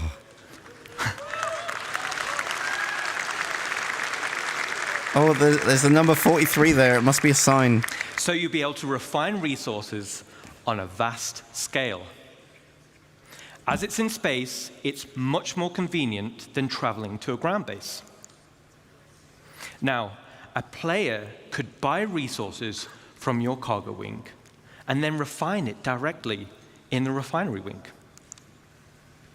And finally, we have the hangar wing. Cool. So, all right. Yes, you can add more hangars. So, the bigger your fleet, the more hangars you'll want. Oh, we're literally creating Port There'll Olisar, be a guys. variety of hangar This is so sizes, cool. as well as docking collars, to help organize your fleet's deployment. All major hardpoint wings are connected via struts. And like the rest of the station, the struts are also internally traversable. I love that. Yes. This Okay, is amazing. So let's recap on the exterior expansion wings. Minor hardpoints give us options on how to collect resources or provide automated defenses for your base. This is so cool. Major hardpoints gives us options on how you can specialize your base. Let's jump back in game and see how our base is getting on.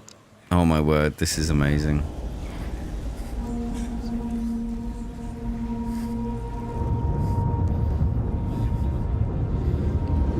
The crazy thing is, guys, we can actually achieve this. Like, we've got the platform to work together to actually build a massive Port Olisar.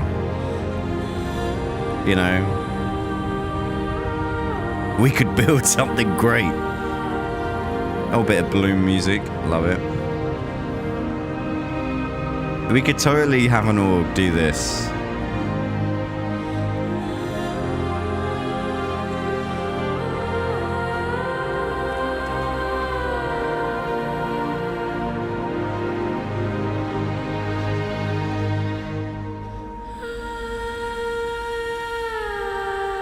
Yeah, they use the music from Bloom. Interesting.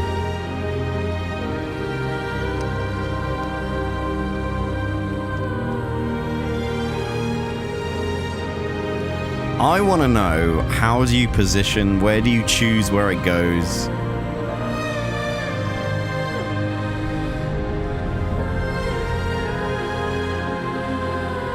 Come on, guys. We all want to be part of Port Olisar, don't we? I'm having that name. I don't care what they say. Chris Roberts is getting a phone call if I can't use that name. Let me have Port Olisar. All right. Please. Yes, Pedro has been working with us on this as well, so thank you. Thanks for the raid, Looking Mr. cool. Matthew, and welcome you 37 Customization. lovely Thank you, is Mr. just Mo. as important Hope you as had a good expansion. stream. Similar to ground bases, I can paint it. You'll be able to earn tints for your station, and you'll be able to apply decals for your logos. I can apply my logo. I can have my face on the side of a space station. This is amazing. Outside of minor and major hardpoints, your station will come with 2 unique base expansion points. Wait, what? One on the top side behind the bridge, and one on the underside. What does this allow? The top side will be for the crow's nest. Oh my word. Now, all the other modules built so far have very specific functionality, but I'll admit, this is for the org members out there who want the ultimate in personal space. Wait, this is...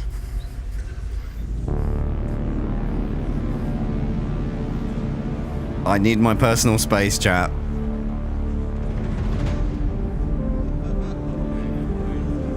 Oh, stop. For real? This is the ultimate elevator.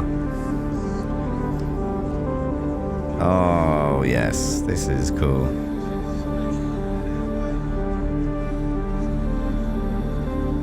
Oh, my word. I love this. I don't see the point of this other than it's freaking cool and it is a cool place to stand and look out. Imagine the number 43 and then giant pictures of my face dotted around the space. It's gonna be great, guys. Now we're gonna need some stuff in here.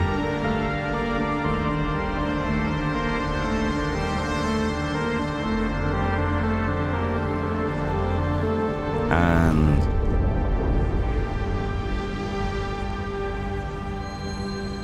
yeah. Oh, the view. Oh, it's beautiful. All right. What about the bottom? What comes out of the bottom, guys? So I'm going to be flying around the verse, and I want personal invitations to see what you've done in those rooms, okay? It's going to be filled with hot dogs. That's the hot dog room. I can't wait to see what you do with it. Now let's talk about the underside. This is going to be for the flight deck. Oh, interesting. Which also comes with an additional 3 major hardpoints. What? The flight deck is perfect for your rapid reaction forces. It's ideal for fighters, but big enough to fit most ships. It's the perfect home for your station's defensive air wing. So you're not in a and hangar. Just like the hangars, there'll be an observation deck which can override freight elevators, making rearming quicker is so cool. and easier during operations. So an org with a tight flight deck crew can be substantially more efficient than others. Now, this one's my favorite. Wait, there's a... Oh my word. What now? How could you make this any cooler?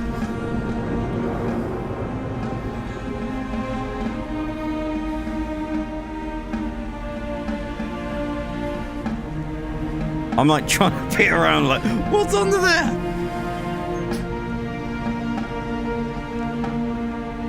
Imagine saying this one's my favorite after what we've already seen.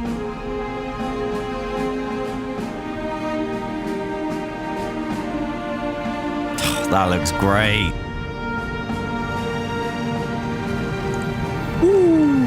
Woo! Very nice. That's the vision, isn't it, guys?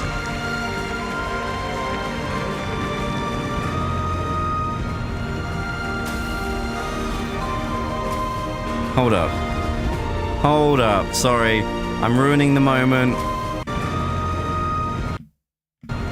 Oh, I thought it was like a gold Connie or something. It's not. Sorry. Never mind. Just wanted to clarify.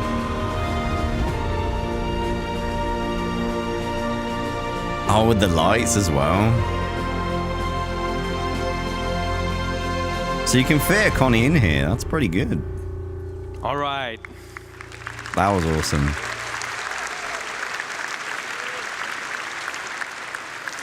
There's a few little Easter eggs in that video. But what? Why? Where are the Easter eggs? What are the Easter eggs, guys?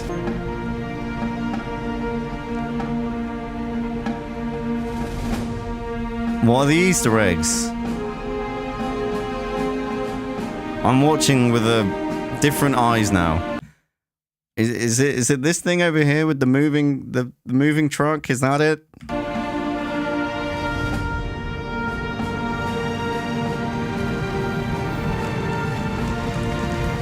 Is it the Hornets? Yeah, because obviously now I know about the Hornets.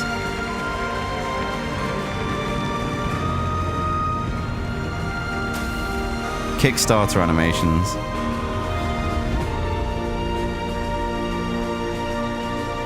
Oh, the original demo. Yeah, I did kind of... It does look very reminiscent. I guess I didn't really twig that they were kind of recreating that. It's the variants. There's a few little Easter eggs in that video. But why do you need a flight deck for your rapid defenses force? Because I'm going to come along with a javelin. If you've built your super awesome station in a super lawless system...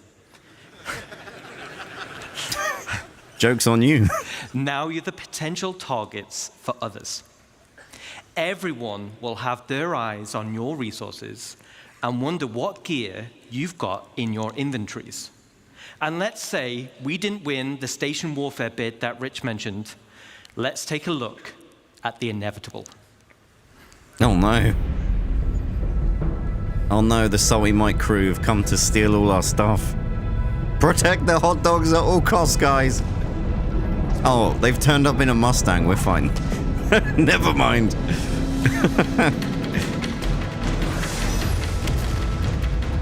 Oh, shoot.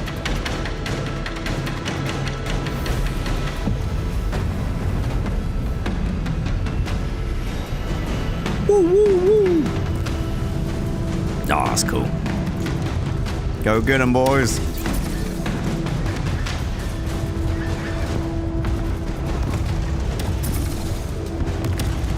This is where the fun begins. Very cool. Who turns up to a war in a 400i?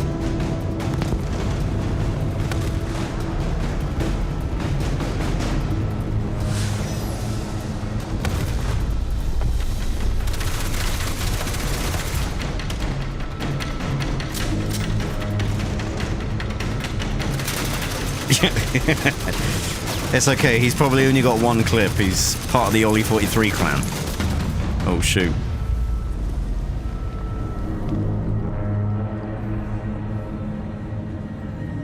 The gold PK. Well, man, it's been good knowing you. We've worked on this for the past 10 years.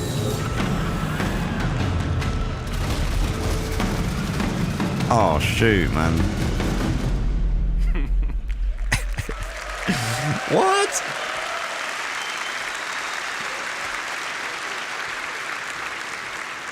Okay, so not only is your station a staging area for offensive campaigns, it's also a defensive fortress. Yeah.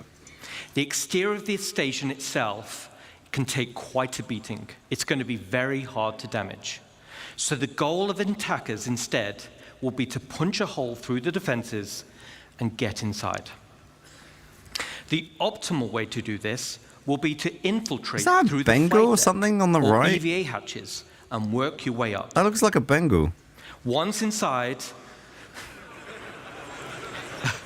Yes. Once inside... Intruder alert. And you've cleared out a hangar, you may also want to consider airlifting in a tank or two to clear some corridors. That's cool. Raiders will have to hack freight elevators or bulkheads in order to gain access. And of course, bring enough ships with them to start hauling out the loot.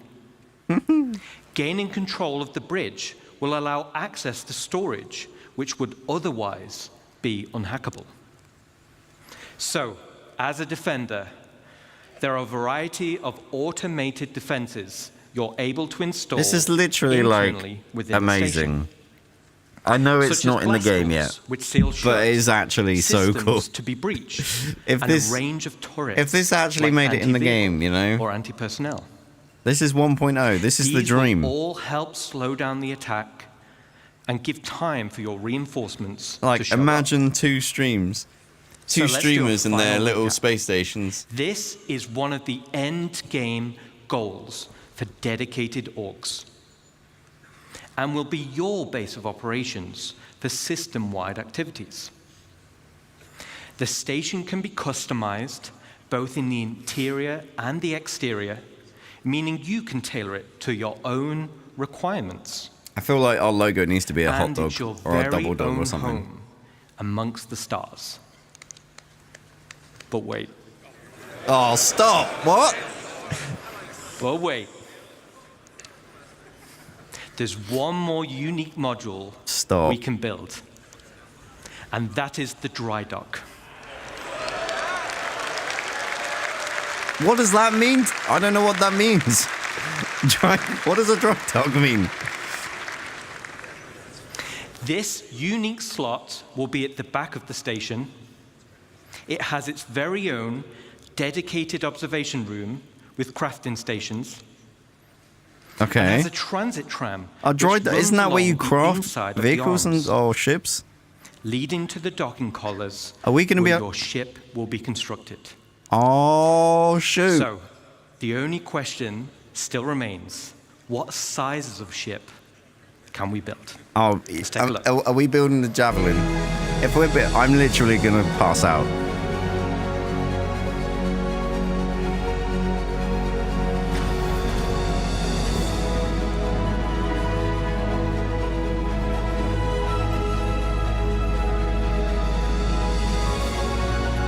Stop.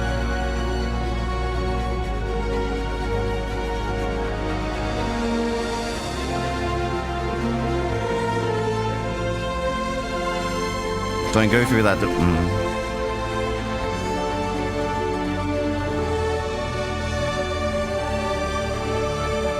It is the mango! I knew I saw it! Yes. What? Look, look how small the C1 is. The puny little ship.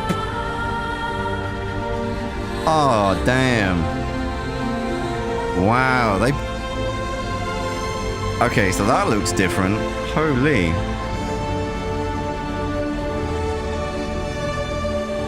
Oh, wow. Look at the size of it.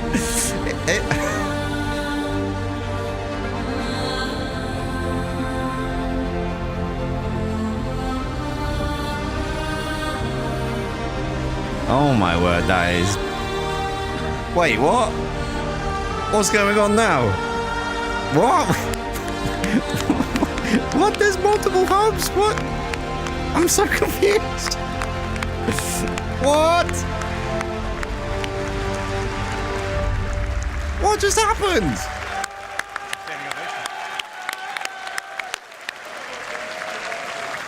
Chat.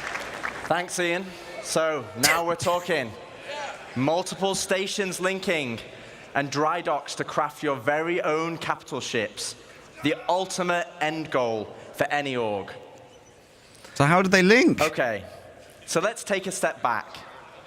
At the beginning of this presentation, I mentioned we have 3 types of players. I want to learn more. And hopefully you can see we have purposeful gameplay catering to each type of player. But that wasn't the only goal. No, we had momentum. It was to build a game that connected all 3 together cohesively. And this is where you come in. The community, the lifeblood of Star Citizen. Whether you're a PvE player delving for unique crafting blueprints, a non-combat player mining for high-quality resources, or building a base with your friends. I have so many questions. Or a PvP player fighting for your org in station warfare to protect your base. Each one of you supports each other. You need the blueprints to craft, you need the resources to make them, and you need the equipment and protection to be safe. This is what Star Citizen is. It's a universe that caters to all players. Now, I could probably go on for another 10 hours deep diving into each system. Nah, I don't want to do that. But I do Jared out of a job, and he needs future ISCs and SC Lives and CitizenCons. Today was to reaffirm what type of game we are making. And I hope you continue to come with us on this journey as we march towards Star Citizen 1.0.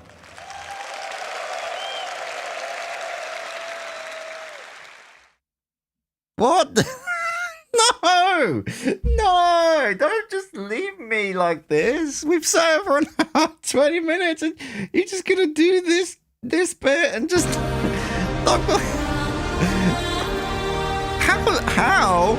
How did you leave it? How did you show multiple space stations connected? I need to know why are there multiple space stations? I thought this space station in the middle had everything I needed. Why have I got 2 more?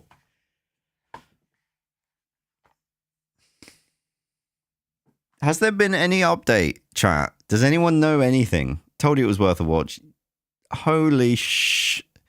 Holy double hot dog. That was insane of a panel.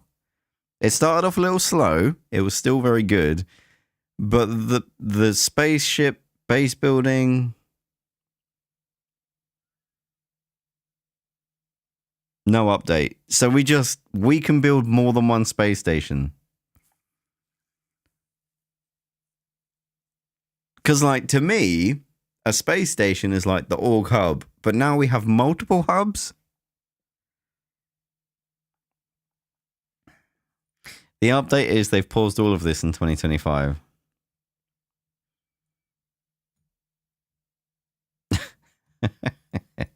Oh, yeah, we're not doing this. We're stability first. Yeah. Wild. Like, this scene right here raises so many questions. Like, how am I going to request a hangar at the middle one when there's 2 more? Like, how am I going to name the stations and they're going to have their own name? Are these all mine or are they org stations? This stuff isn't even on the 1.0 column in the progress tracker.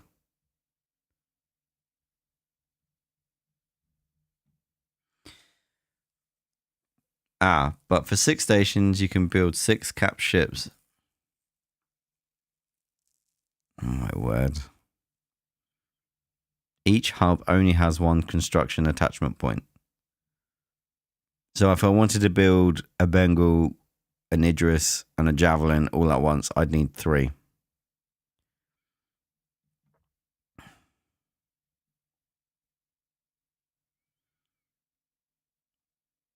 The Bengal, that looks like a new Bengal from the one I've seen. It looks very cool.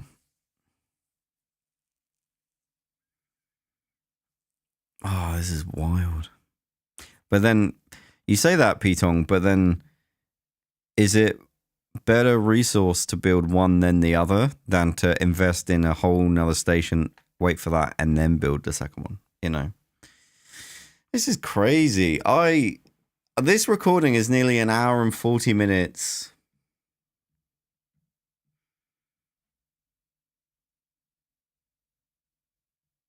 I'm absolutely just... Like, what? Like, I can see... Like, this is the thing, right?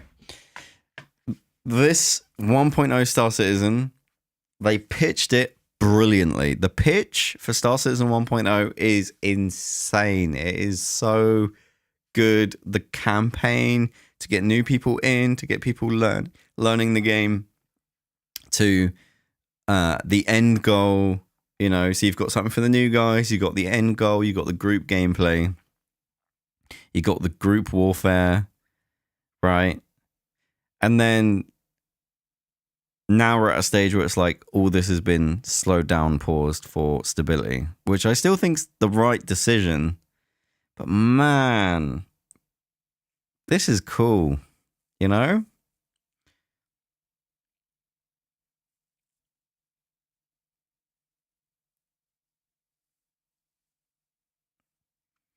I'm sure... Okay, here's the thing, guys. I am absolutely sure that space stations there'll be a new space station with new module points. There'll be like a warfare one. There'll be one with like a giant laser on it or something. There will be a Death Star equivalent. This is the first one, you know. Oh, man. I can see why people were somewhat disappointed when they said we're focusing on stability, because this is what they were working on if they weren't working on that, you know. We could be here for hours. Yeah, no. Sorry, I'll correct myself. It is in the 1.0 column. Okay, no worries. Thank you for the correction. I appreciate you coming back and telling me. It's just that everything we just saw, from assets to design to stability to programming, like there is so many layers to this. This is like the space station aspect is like such a big task. Like game engine, performance, loading them in. How does it work with shards? You know, where do you place it? Can you have that many ships on the space station? What happens to like ASOP terminals, like entity? This is so complicated. But holy shit, if they pull this off, woo-wee. Game for eternity, right? This pretty much sums it up. Yeah, this sitcom was amazing. I just don't know how they're going to do it all. Okay, Jeff, you said and Greybox, so it's quite far along, it seems. There's a huge difference between it working in the editor or being built in an editor and being functional in the game. Like, you could load the asset. The Bengal's been an asset. The Kraken's been an asset for ages. But there's a lot of more things that go into it, you know, the upkeep of it. You know, there's the building aspect, you know, the power, the engineering. Like, what if we have a fire on the space station? It's just this is wild.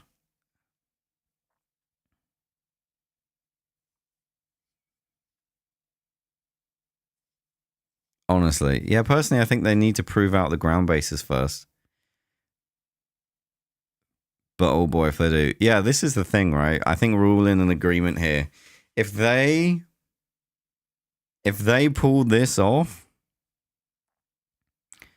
if they nail this, this is a fantastic game.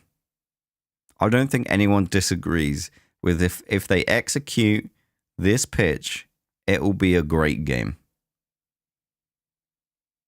But me, and I think everyone included, is how and when are they going to tackle this? Because based on everything else and how hard game development is, I haven't got a Scooby-Doo on where to frickin' start. I'm not paid to make those decisions. I have no idea how this could, would, or might work. And I'm glad I'm not the guy that has to figure it out. But yeah, this is a good end game that I would love to see. Yeah, no, wild, absolutely wild, bananas. Still don't like tier 0 of the loot system though. Like respawning with your own loot, like what's that all about? Come on, Chris. All right, guys, this has been a 4-hour stream. So thank you for watching. Right, I'll just stop the recording there. And holy, what a day. Thank you to everyone watching, by the way. I have no idea how many folks were enjoying the stream over on YouTube. But on Twitch, we had a nice group of people watching us. Thank you to the raid, so everyone, Miss Tomato and A1. I think that was it today for the raids. But guys, if you enjoyed this, please hit the follow button. Subscribe if you haven't already. And yeah, no. What a session. What a session. I've finally caught up with CitizenCon. So this is great. Oh, man. So I'll catch you, beautiful people. Oh, yes, I've seen them all now, P-Tong, yeah. I'm going to go crash. Oh, my word. That was insane. See you later, guys. Bye-bye.